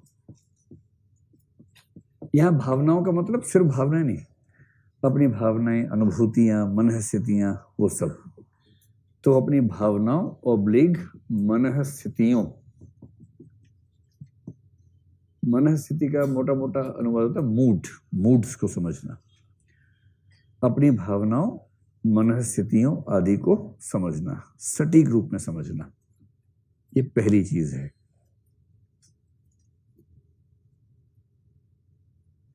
दूसरी चीज उसी से अगर लिंक कर दें, उन्हें नियंत्रित करना, उन्हें नियंत्रित या नियमित करना, विनियमित करना, रेगुलेट करना, कंट्रोल करना। So simple. अपनी भावना अनुभूतियों को समझ गए, उन्हें कंट्रोल कर लिया, रेगुलेट कर लिया। नंबर 3 क्या हो जाएगा?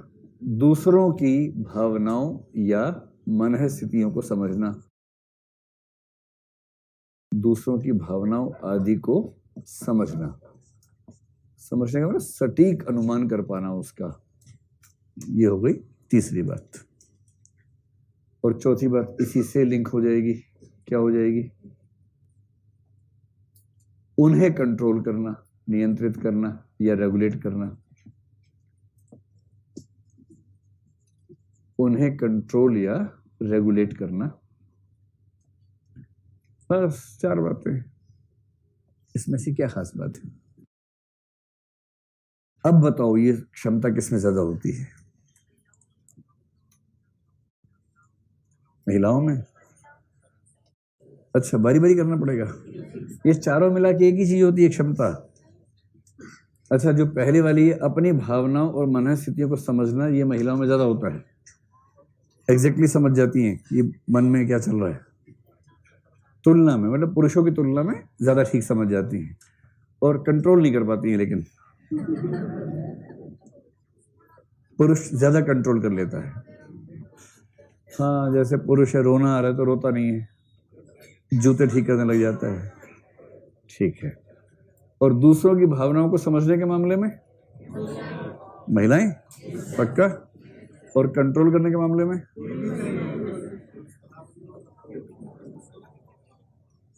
ठीक से। आप लोग अपने ऊपर मत लीजिए कि आप पे आरोप लगने वाला है। आपको ईमानदारी अपने पापा मम्मी को याद कीजिए। आपने अपने पेरेंट्स से कई युद्ध देखे होंगे, है ना। युद्ध मतलब प्रेम युद्ध भी देखे होंगे, नाराजगी वो सब देखा होगा। तो उसे बताइए कि कौन सी क्षमता के मामले में कौन आगे रहता है, कौन अपनी भावनाओं को ठीक से समझ पाता है, एग्जैक्टली ठीक से, पुरुष या महिला? पुरुष। कंफ्यूजन है। अच्छा, आत्मनियंत्रण किसमें ज्यादा होता है? महिलाओं में होता है। कुछ लोग कहते हैं महिलाओं में आत्मनियंत्रण होता तो महाभारत ना होता। कहते हैं कि द्रौपदी अपने इमोशंस को कंट्रोल नहीं कर पाई और द्रौपदी ने अपने 5 पतियों को कहा कि युद्ध करना होगा और मुझे दुशासन के खून से अपने बाल धोने, वही शैम्पू चाहिए मुझे। और अंत में 5 पतियों को कंट्रोल करके उनसे युद्ध करवा के उसी शैम्पू से उसने अपने बाल धोए। महाभारत, मतलब कुछ लोग कहते हैं महाभारत की कहानी का मूल अगर 2 वाक्य में कहना तो यही है, नफरत तो उसी को थी। ये ठीक आरोप है, गलत आरोप है? गलत आरोप है। चलो ठीक है। तो जब भी कोई आपसे पूछे कौन सी बातें हैं, 4 बताइए। लेकिन अब देखिए कि इन लोगों की शब्दावली में इनका मतलब क्या है। इन पर ज्यादा विस्तार बन जाएंगे, नोट्स में आपके पॉइंट्स लिखें, पढ़ लीजिएगा और उससे हो जाएगा। ये जनरल मॉडल हुआ जो परीक्षा में आपको लिखना चाहिए ना। अगर कोई आपसे पूछे तो आप गोलमैन को फॉलो कीजिए। और हम ऐसा करते हैं, गोलमैन की व्याख्या से ही बात शुरू करते हैं। डेनियल गोलमैन ने, जैसे कोई पूछे ना, अब तक एक भी सवाल किसी के नाम से नहीं आया है। सवाल तो सिंपल आएगा कि भावनात्मक बुद्धिमत्ता क्या होती है। आप उत्तर में कह सकते हैं कि डेनियल गोलमैन ने अपनी विख्यात पुस्तक emotional intelligence, why can it matter more than IQ में इमोशनल इंटेलिजेंस के 5 तत्व बताए हैं। इससे थोड़ी प्रामाणिकता आ जाती है। अगर आप चिंटू मॉडल लिखेंगे तो परीक्षा समझ आएगा चिंटू लिख रहा है। डेनियल गोलमैन की बात लिखेगी तो परीक्षा को भरोसा जमता है कि कुछ गहरी बात आने वाली है ना। तो इनके नाम से लिखिएगा। ये कह रहे हैं कि 5 बातें होती हैं, इनमें से 3 का संबंध होता है सेल्फ के साथ और 2 का संबंध होता है अदर्स के साथ। तो हम इसको बांट के समझ लेते हैं। उसने केवल 5 बातें बताई सीधे सीधे, लेकिन हम इसको 2 वर्गों में बांट के समझेंगे तो थोड़ा सा आसान हो जाएगा। तो यदि आप चित्र परीक्षा बनाएं तो लिखिए, ऊपर लिखेंगे डेनियल गोलमैन के अनुसार भावनात्मक बुद्धिमत्ता की विशेषताएं। और पहले वर्ग में लिखिए व्यक्ति के अपने बारे में, व्यक्ति की अपने बारे में विशेषताएं, और दूसरा अन्य के बारे में विशेषताएं। ऐसा आप बना सकते हैं। सेल्फ से जुड़ी विशेषताएं 3 हैं। पहली विशेषता का नाम है self awareness. Self awareness, self awareness के लिए आपके नोट्स में हिंदी में शब्द होगा स्व जागरूकता, ये शब्द है। दूसरा है सेल्फ रेगुलेशन।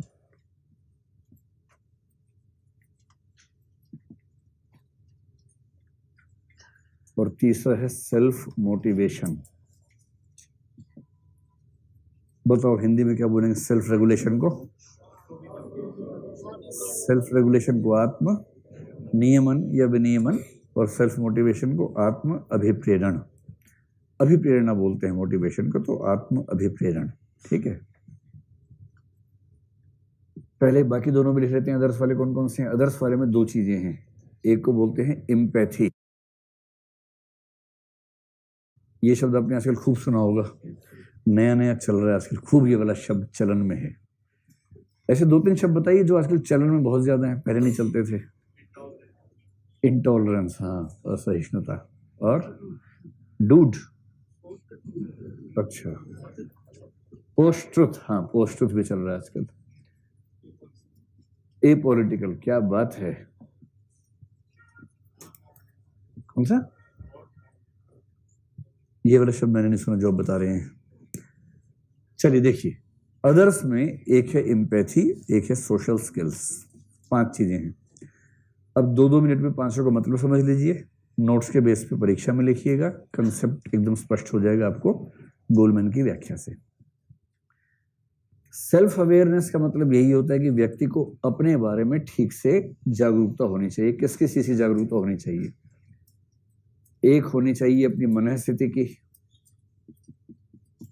मूल बात है कि आपके मन में क्या क्या है, भावना, अनुभूति, फिर आपके मूल्य क्या हैं, आपके लक्ष्य क्या हैं, आपका अपना दर्शन क्या है।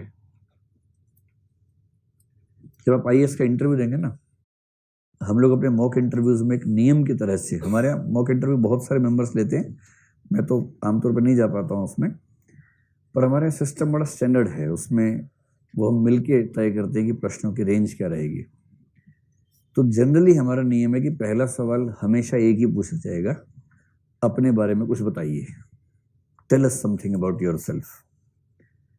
ये सबसे आसान प्रश्न है, अपने बारे में कुछ बताइए, और इसका उत्तर देने में सबसे ज्यादा हालत खराब होती है, कि वो ट्राई कीजिएगा, tell us something about yourself. आप अपने बारे में महाकाव्य लिख सकते हैं, लेकिन बताएं कैसे 2 मिनट में यहाँ पर?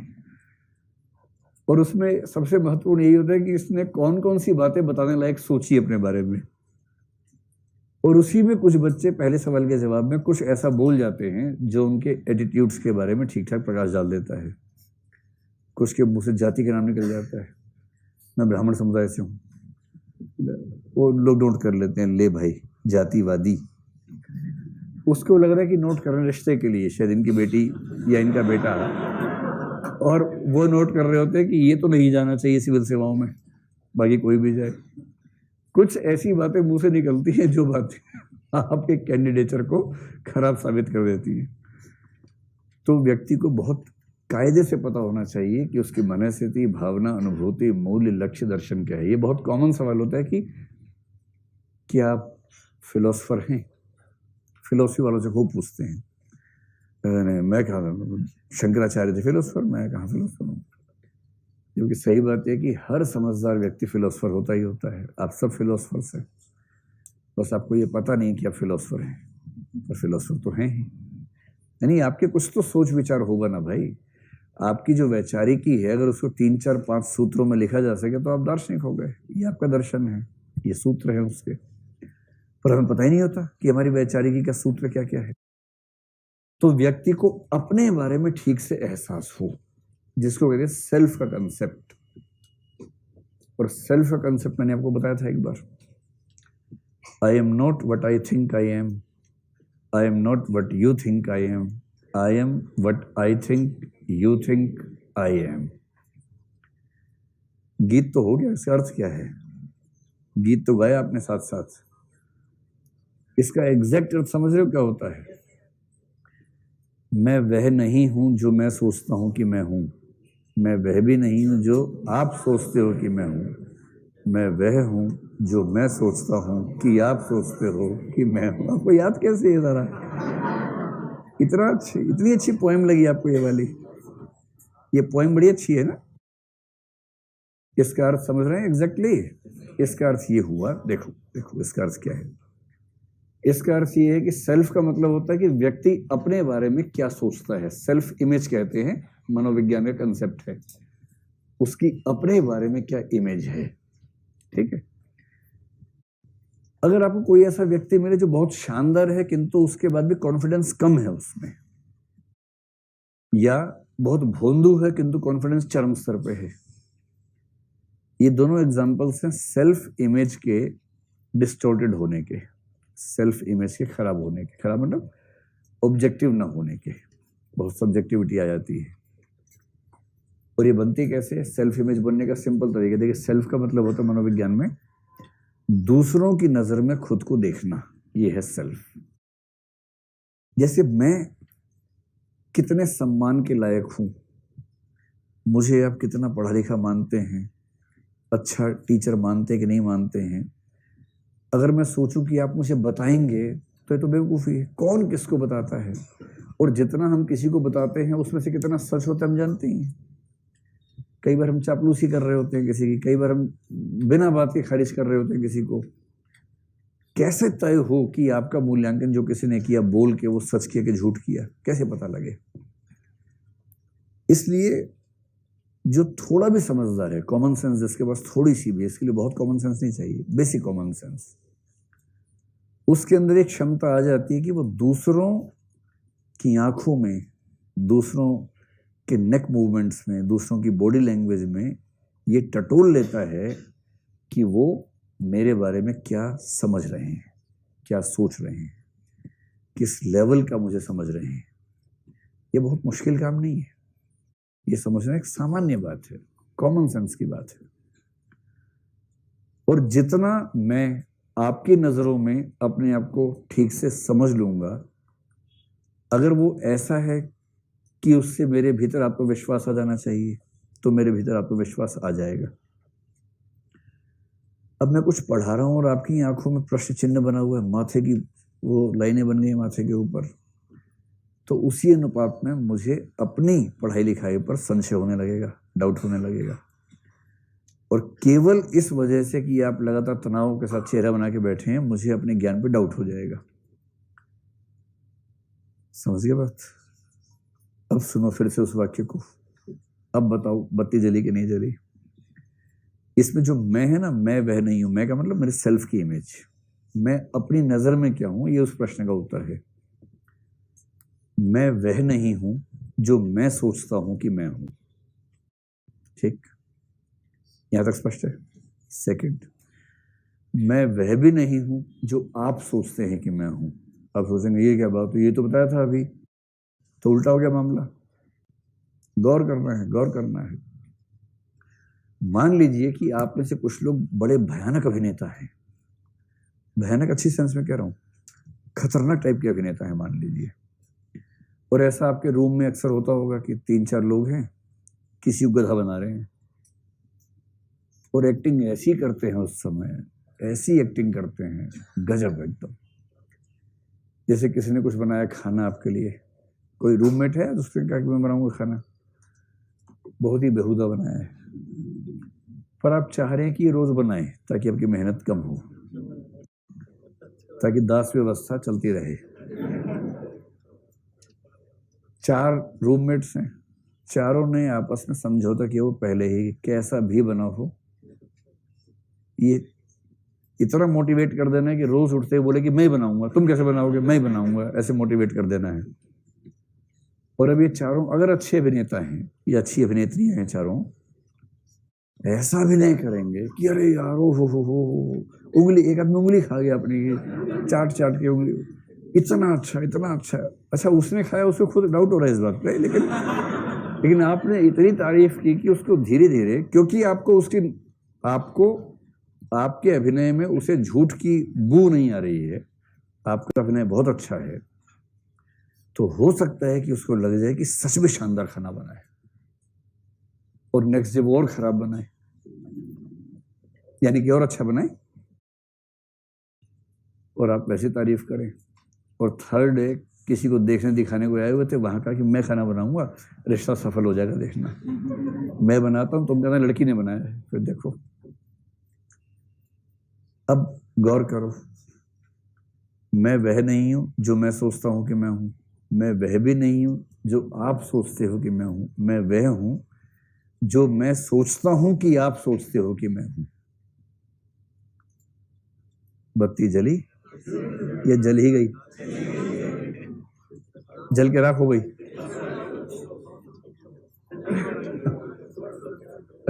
शॉर्ट सर्किट हो गया, समझ गए? लास्ट वाला नहीं समझे? मतलब ये है कि मैं अपने बारे में क्या सोचता हूँ उससे फर्क नहीं पड़ता, आप मेरे बारे में क्या सोचते हैं मुझे फर्क नहीं पड़ता, मुझे क्या लग रहा है कि आप मेरे बारे में क्या सोच रहे हैं इससे फर्क पड़ता है।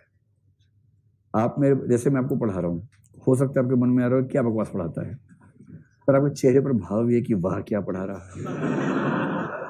एक्टिंग आप ठीक कर रहे हैं और मैं उस एक्टिंग की गिरफ्त में आ गया और मुझे लगने लगा मैं सच में अच्छा पढ़ा रहा हूँ और मुझे कॉन्फिडेंस ज़्यादा ही आ गया, मैं गली गली में पढ़ाने लगा उसके बाद, क्योंकि मुझे भरोसा है कि मैं अच्छा पढ़ाता हूँ। तो जो मेरे साथ हो रहा है, मैं ओवर कॉन्फिडेंस का शिकार हो गया क्योंकि आप एक्टिंग अच्छी कर लेते हैं। अब बुझा गया? अब थर्ड हिस्सा जरा बताओ वैसे। मैं वह हूं जो मैं सोचता हूं कि आप सोचते हैं कि मैं हूं। स्पष्ट एकदम? चलिए, तो सेल्फ की धारणा जिसकी अच्छी है, इसका मतलब है कि वो समाज के निगाह में, दूसरों के निगाह में खुद को ठीक से स्टडी कर लेता है, और दूसरा उसके मन में जो चीजें हैं उनका एनालिसिस उसका शार्प है। जैसे मैंने कहा था ना, कई चीजें बहुत नजदीकी होती हैं, यदि आप उनमें अंतर ठीक से कर पाते हैं तो इसका मतलब है कि आपकी अंडरस्टैंडिंग बहुत सटीक किस्म की अंडरस्टैंडिंग है अपने मूड्स को लेकर, अनुभूतियों को लेकर। जैसे एक छोटे बच्चे के बारे में कहते हैं कि बच्चे की अनुभूतियां बड़ी सरल होती हैं, उसे केवल दो बात समझ में आती है, सुख और दुख, बस। जैसे जैसे हम मैच्योर होते हैं हमारे इमोशंस कॉम्प्लेक्स होने लगते हैं। कॉम्प्लेक्सिटी ऑफ इमोशन का मतलब ये हुआ कि हम केवल खुश या केवल दुख में नहीं होते हैं। कॉम्प्लेक्स इमोशंस का मतलब है कंपोजिट इमोशंस, जो दो तीन इमोशन से मिलके बनते हैं। और दो तीन इमोशंस का मतलब है, जैसे मान लीजिए एक स्थिति हो सकती है कि आपको खुशी हो प्लस चिंता हो, एक हो सकती है दुख हो प्लस चिंता हो, एक हो सकती है खुशी भी हो प्लस दुख भी हो। क्या ये सोच पा रहे हैं खुशी और दुख एक साथ? तो खुशी और चिंता एक साथ कैसे कॉम्प्लेक्स बनेंगे? खुशी और चिंता, मेंस का रिजल्ट आ गया, हो गया खुश, अटेम्प्ट लास्ट है, चिंता, खुशी बहुत ज्यादा है क्योंकि बाकी कद्दुओं का नहीं हुआ, चिंता लास्ट अटेम्प्ट है, खुशी प्लस चिंता, दुख प्लस चिंता नहीं हुआ मेंस, अब एक ही अटेम्प्ट बचा हुआ है, दुख भी है चिंता भी है। कभी कभी क्या होता है, खुशी और दुख एक साथ, कभी खुशी कभी गम जिसको बोला गया है ना शास्त्रों में, वो एक साथ हो जाता है, खुशी भी और दुख भी। जैसे लिस्ट में देखा, रिजल्ट प्रॉपर आई, इसमें सिलेक्शन हो गया, आपका सेकंड रैंक आया है, पर फर्स्ट रूममेट का आ गया है। तो कॉम्प्लेक्स इमोशंस को ठीक से समझ पाना, और आप में से कुछ साहित्यिक विद्यार्थी हैं वो जानते हैं कि जिससे आप सबसे ज्यादा या बेपनाह मोहब्बत करते हैं उसी से बेपनाह नफरत भी करते हैं, कई बार साथ साथ चलता है। इमोशंस हवा में थोड़ा रहते हैं। अब आइए सेल्फ रेगुलेशन। सेल्फ रेगुलेशन का मतलब सेल्फ कंट्रोल या सेल्फ रेगुलेशन, जो मैंने पहले कहा था ना कि अपनी भावनाओं को नियंत्रित करने की क्षमता। सेल्फ रेगुलेशन के दो मतलब हो सकते हैं। एक तो ये हो सकता है कि देखिए मन में भावनाएं तो आती ही हैं, एक तो है कि किसी भावना को व्यक्त करना है या नहीं करना है, व्यक्त करना है या नहीं, एक तो ये। और यदि किसी भावना को व्यक्त करना ही है तो उसकी इंटेंसिटी, उसकी तीव्रता, अभिव्यक्ति की तीव्रता क्या होनी चाहिए। अगर आपने इसे साध लिया तो आपको एक सफल व्यक्ति होने से कोई रोक नहीं पाएगा, आप भी नहीं रोक पाएंगे खुद को उसके बाद। तो अगर आपने इस चीज को साध लिया तो व्यक्त करना है या नहीं, और व्यक्त करना है तो उसकी अभिव्यक्ति की तीव्रता कितनी होगी। व्यक्त करना है या नहीं का मतलब ये हुआ कि ऐसी सिचुएशंस तो जीवन में कई बार आई जाती है ना कि आपके मन में एक भाव आ रहा है पर आपको लगता है कि व्यक्त करना ठीक नहीं होगा। जैसे पेरेंट्स के सामने कई बार होता है, पेरेंट्स कभी कभी खराब तरीके से डांट भी देते ही होंगे आप लोगों को, और आपको ये भी लगता होगा कि इस उम्र में ऐसी डांट सुनना तो ठीक नहीं है, मन में खूब विरोध का भाव आता होगा। पर आपको उसी समय लगता होगा कि नहीं, कोई बात नहीं, वो जिस उम्र में है, जिस टेम्परामेंट में है, उनका कहना बुरा नहीं मानना चाहिए। या सीधे सीधे उपयोगितावादी भाव कि चेक यहीं से आता है हर महीने, ये मेरे पेटीएम फादर हैं। तो एटीएम फादर बोलते थे, आजकल एक कंसेप्ट है एटीएम फादर। वो फादर जिससे इमोशंस नहीं मिलेंगे, टाइम नहीं मिलेगा, बच्चे बाप में कोई रिलेशन नहीं है सिवाय एटीएम के, कि जब जब बच्चे को पैसे की जरूरत है बाप पैसे की सप्लाई करता रहेगा, ये संबंध है एटीएम फादर। तो हमने रोक लिया अपने गुस्से को, इमोशंस को। ये आपके साथ अभी जो स्थिति है उसमें कभी कभी होता है ना, पढ़ाई कर रहे हैं अच्छे से, आईएएस बनने का ख्वाब है, सब कुछ है, इतने में एक झोंका सा आ गया जीवन में, कोई बहुत अच्छा लगा, उसने कह दिया कि हम लोग सोच सकते हैं अच्छे जीवन के बारे में। आपकी चेतना में तूफान, सुनामी, चक्रवात सब आना शुरू हो गया, डामाडोल हो गए कि हाँ बोलूं कि ना बोलूं, हाँ बोलूं कि ना बोलूं, हाँ बोलूं कि ना बोलूं, ऐसी स्थिति आ जाती है। और फिर कुछ दिनों के बाद चीजें स्थिर हो गई, आपने जी कड़ा करके मना कर दिया कि ना भाई ना, आईएएस के सामने कुछ नहीं, हम तो आईएएस बनने आए हैं, ये सब तो माया का प्रकोप है, इस सब से हम बचना जानते हैं। इसको बोलते हैं अपने भावनाओं को रेगुलेट करना। और आपने पूरा जी कठोर करके खुद से हिंसा करके कह दिया कि तुम्हें मैं बोलूंगा, हाँ मुंह देखा अपना तुमने, अरे मुंह मत दिखाओ, यहाँ पर मैं सिंगल द्वीप का रहने वाला हूँ, तुम क्या खुद को समझते हो। तो ऐसी कुछ बात बोल के मतलब कि आप टाल दीजिए उसको। कुछ बच्चे समझ गए कोड वर्ड को, बाकी कोड वर्ड को नहीं समझ। सिंगल द्वीप के बारे में ख्याति है, श्रीलंका मतलब सिंगल द्वीप के बारे में ख्याति है कि वहाँ के लोग सबसे सुंदर होते हैं, एक ज़माने में ऐसी ख्याति थी, तो इस कंटेक्स्ट में कह रहे हैं। चलिए, फिर अगर अभिव्यक्त करना ही है तो उसकी तीव्रता कितनी हो। कभी कभी ऐसा होता है कि आपको व्यक्त करना ही होता है, पर अभिव्यक्ति कैसी हो। अगर कई बार होता है ना कि आपने बोलना शुरू किया फिर फट पड़े अचानक, और एक बार गलत अभिव्यक्ति हो गई तो मान के चलिए कि जीवन भर उसका जो रीइंस्टेट करने वाली स्थिति इमोशंस की बन नहीं पाती है।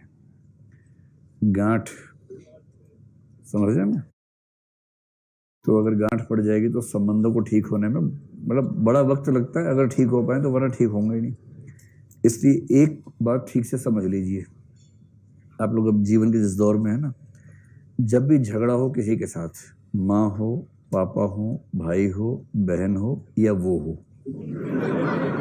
मैं आपको एक सीरियस सलाह दे रहा हूँ। सीरियस सलाह ये है कि अगर कभी ऐसी स्थिति आ जाए ना कि आप अपने किसी व्यक्ति से जो जिसके साथ अच्छे संबंध रहे आपके, कोई नाराजगी हो गई, झगड़ा हो गया, बात कर रहे हैं, पहली बात तो कितना भी बुरा संबंध हो जाए वो सच मत बोलिएगा जो आपने बहुत दिनों से संभाल के रखा हुआ है, ठीक है। और किसी वर्तमान झगड़े में अतीत को लेके मत आइएगा। संबंधों के बिगड़ने की सबसे बड़ी वजह है अतीत का हावी होना, और अतीत में दोनों पक्षों से गलतियां हुई ही होती हैं। ऐसा थोड़ा ना कि एक से हुई है, कुछ गलतियां आपने की होंगी, कुछ उसने की होंगी, और वो नासमझी में ही की होंगी ज्यादा गलतियां।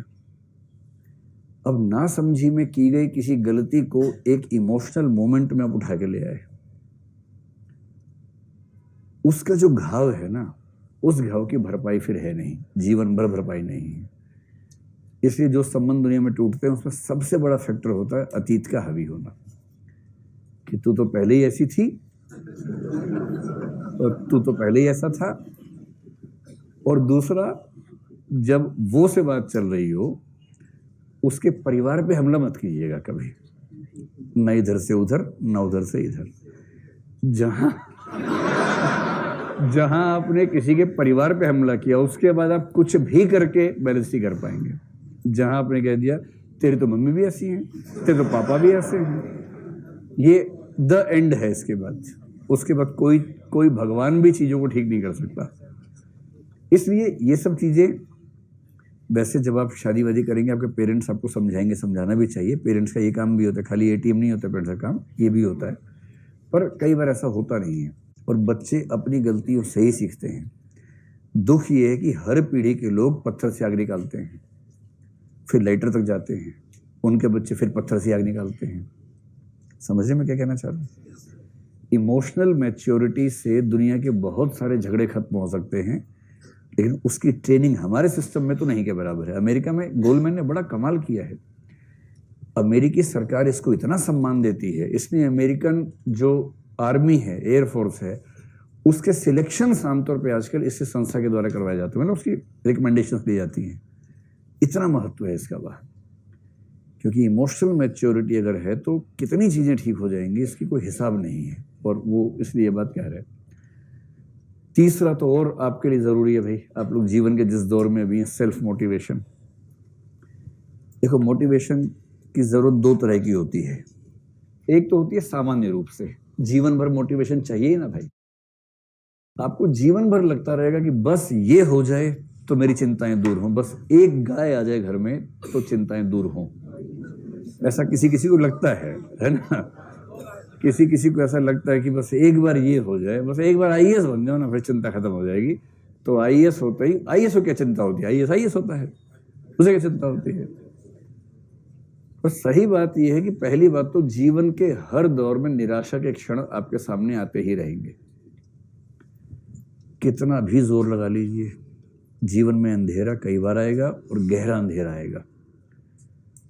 उन क्षणों में खुद को सहेज के रखना, संभाल के रखना, एनर्जी बनाए रखना, ये मजाक नहीं होता है। उस समय क्या चाहिए आपको? सेल्फ मोटिवेशन चाहिए। एक तो मोटिवेशन जो है दूसरे कर रहे हैं, आपके आसपास के लोगों की भी जिम्मेदारी बनती है। जैसे अगर आप डीमोटिवेटेड हैं और आपके पेरेंट्स को पता लग जाए तो वो फिर क्या करते हैं? फ़ोन पर ही मोटिवेशन का मंत्र फूकना शुरू कर देते हैं। अरे बेटा तुम्हारा कैसे नहीं होगा, अरे बेटा तुम 6ठी क्लास में गली में टॉप किए थे, तुम तो क्या बात करते हो तुम तो बेटा बहुत ही अच्छे हो, तुम्हारे मैथ्स में 100 में 100 नंबर आए थे एक बार। तो ऐसी बातें बोल बोल के वो चाहते हैं कि आप मोटिवेशन महसूस करें। ये तो हुआ मोटिवेशन दूसरों द्वारा, पर दूसरों के चक्कर में कब तक रहेंगे भाई? दूसरे तो जब जब मिलेंगे ठीक है मोटिवेट कर देंगे, और इस दुनिया में बेसिकली केवल 2-3 लोग, आपके माता पिता और शायद भाई बहन, उनके अलावा कोई आपको मोटिवेट बहुत प्यार से करेगा नहीं, क्योंकि बाकी सब आपको मोटिवेट करते हुए मनी मन कामना करते हैं कि ज़्यादा सफल नहीं हो तो ठीक रहेगा। फूफा और मौसा कितना मोटिवेट करेंगे भाई? अगर आप ज़्यादा सफल हो गए तो वो खुश होंगे, तनाव में आ जाएंगे, तनाव में आएंगे। केवल 2 व्यक्तियों के बारे में कल्पना है कि उनको तनाव नहीं होगा आपकी सफलता से, वो आपके पेरेंट्स हैं। टीचर भी हो सकता है, सही बात है, हाँ हाँ हो सकता है। तो मतलब वही 2-4 लोग आपके जीवन में ऐसे होंगे जो आपकी खुशी में केवल खुश होंगे, जो आपकी सफलता में केवल खुश होंगे, बाकी तो बहुत सारे लोगों को तनाव ही होगा। अब सारा मोटिवेशन वहां से लेंगे तो कैसे काम चलेगा? एक उम्र के बाद खुद भी तो कुछ करना पड़ता है। तो सेल्फ मोटिवेशन एक तो निराशा के क्षणों में, और दूसरा निरंतर जीवन भर, क्योंकि जीवन में केवल चुनौतियों का चेहरा बदलता है, चुनौतियां कभी कम नहीं होती हैं। आईएएस बनेंगे उसके बाद चुनौतियां अलग किस्म की होंगी। सीएम कहेंगे सबसे अच्छा डीएम ये है, तो सबसे मुश्किल जिला दो, वहां सब सुधार देगा। एक मुश्किल जिला सुधारते सुधारते आप लहूलुहान हो गए हैं, तब तक दूसरा मुश्किल जिला आपके सामने तैयार खड़ा हुआ है। आप कह रहे सीएम साहब थक गया हूँ, सीएम कह रहे नहीं तुम थक नहीं सकते हो, जिले को जरूरत है, राज्य को जरूरत है, संभालो, ये वाला जिला संभालो। तनाव होता है, और पता लगा वहाँ के कई नेता हैं, सीएम के नज़दीकी हैं, वही अपराध कर रहे हैं, आप उनको गिरफ्तार करेंगे तो दिक्कत है, नहीं करेंगे तो दिक्कत है, 1000 तनाव आएंगे वहाँ पर भी। उन सारी परिस्थिति में खुद को मोटिवेटेड कैसे रखें? एक तो तनाव की स्थितियों में, और एक सामान्य रूप से। भाई सामान्यतः भी जो मोटिवेटेड है उसका जीवन बेहतर है, जो डिमोटिवेटेड है उसका जीवन कमजोर है। कैसे मोटिवेट करें? इसके लिए कई तरीके बताते हैं, गोल्डमैन भी बताते हैं, बाकी लोग बताते हैं। जैसे इसका एक अच्छा तरीका तो ये माना गया है कि अगर आप एक मोड कहते हैं मनोविज्ञान में, ऑटो सजेस्टिव मोड, इसका इस्तेमाल आप करते ही होंगे, बस इसका नाम शायद पहली बार सुन रहे होंगे। ऑटो सजेस्टिव मोड का मतलब होता है खुद को लगातार सलाह देते रहना, खुद को सुझाव देते रहना। कई लोग शीशे के सामने खड़े होकर बोलते हैं, देख चिंटू, ठीक से रहा कर। टेंशन क्यों लेता है चिंटू? कौन बोल रहा है? चिंटू ही बोल रहा है। शीशे के इधर वाला बोल रहा है, शीशे के अंदर वाला सुन रहा है। अरे चिंटू, तेरे से अच्छा कोई नहीं है, तू सबसे अच्छा है। तो ठीक से, कितनी बढ़िया आंसर राइटिंग करता है। डर मत, एक टेस्ट में नंबर है तो क्या हो गया, कल फिर से अच्छा आंसर लिख चिंटू और फिर सब ठीक होगा। ये ऑटो सजेस्टिव मोड है। कुछ लोग क्या करते हैं, लिख लिख के, जैसे कागज पेन लेके बैठ गए और पेपर पेन वाला जो स्टाइल होता है बड़ा अच्छा माना जाता है। कागज पेन है, जिस कॉपी में लिखते हैं उससे लास्ट पेज निकाल लेते हैं। किसी के व्यक्तित्व को देखना हो ना, कॉपी के लास्ट पेज देखिए, बस फटा हुआ ना हो। मतलब मेरी तो रुचि इसमें रहती है, मुझे किसी कॉपी मिल जाए मैं सबसे पहले आखिरी पेज देखना पसंद करता हूँ। असली ज्ञान तो वहीं लिखा होता है आखिरी पेज पे, है ना। उस बच्चे की, एक उस व्यक्ति के मन में क्या क्या आता है ना, असली बात तो वहाँ लिखी होती है। तो कई तरह की बातें, निराशा की बातें, आशा की बातें, कुछ कॉन्फिडेंस वाली, कुछ अच्छी कोटेशंस, वो सब वहाँ मिल जाती हैं आपको। तो आप समझ सकते हैं कि इसके मन में क्या क्या उधेड़-बुन आमतौर पर चलती है। तो लिखना, फिर अच्छे लोगों के बीच में रहना, अपने आप से बातें करना।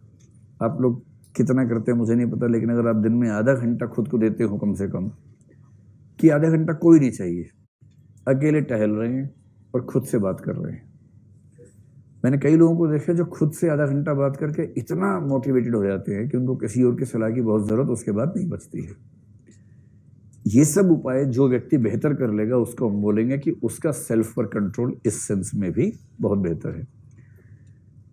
देखो भाई, अगर जीवन में बहुत आगे बढ़ना है ना, IQ वाईक्यू काम आता है, बहुत ज़्यादा काम नहीं आता है, क्योंकि IQ तो आप समझ सकते हैं कि नरेंद्र मोदी चाय बना के IAS मतलब PM बन गए हैं। मेरा ख्याल से IQ इतना नहीं होगा कि आप घबरा जाए उनका IQ देख के। नरेंद्र मोदी को जो चीज़ नरेंद्र मोदी बनाती है वो ये चीज़ है, इमोशनल इंटेलिजेंस।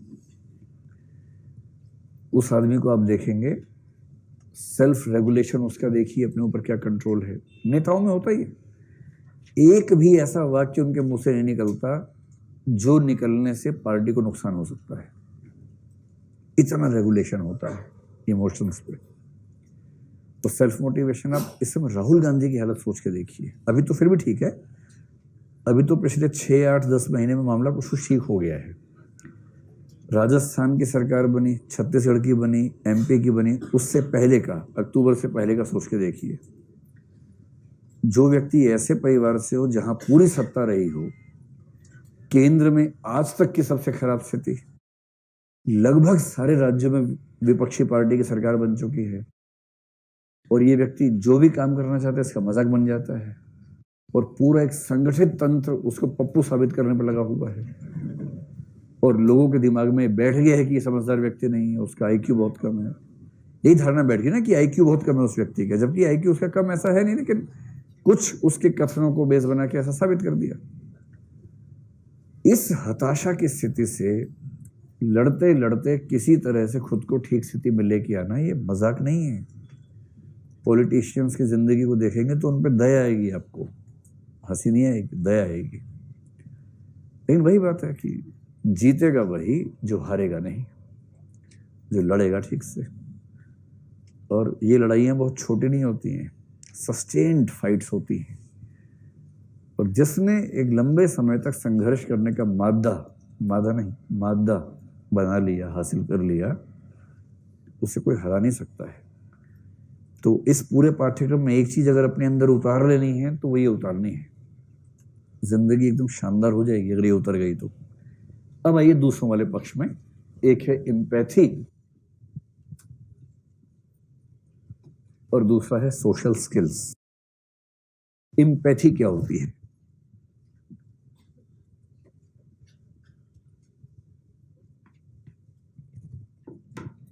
देखो, जो पैथी शब्द है ना, पैथी का एक सेंस तो मेडिकल साइंस की तरफ जाता है, जैसे एलोपैथी, होम्योपैथी, वहां तो वो चला जाता है, या पैथोलॉजी जिसको बोलते हैं वो तो वहां चला गया।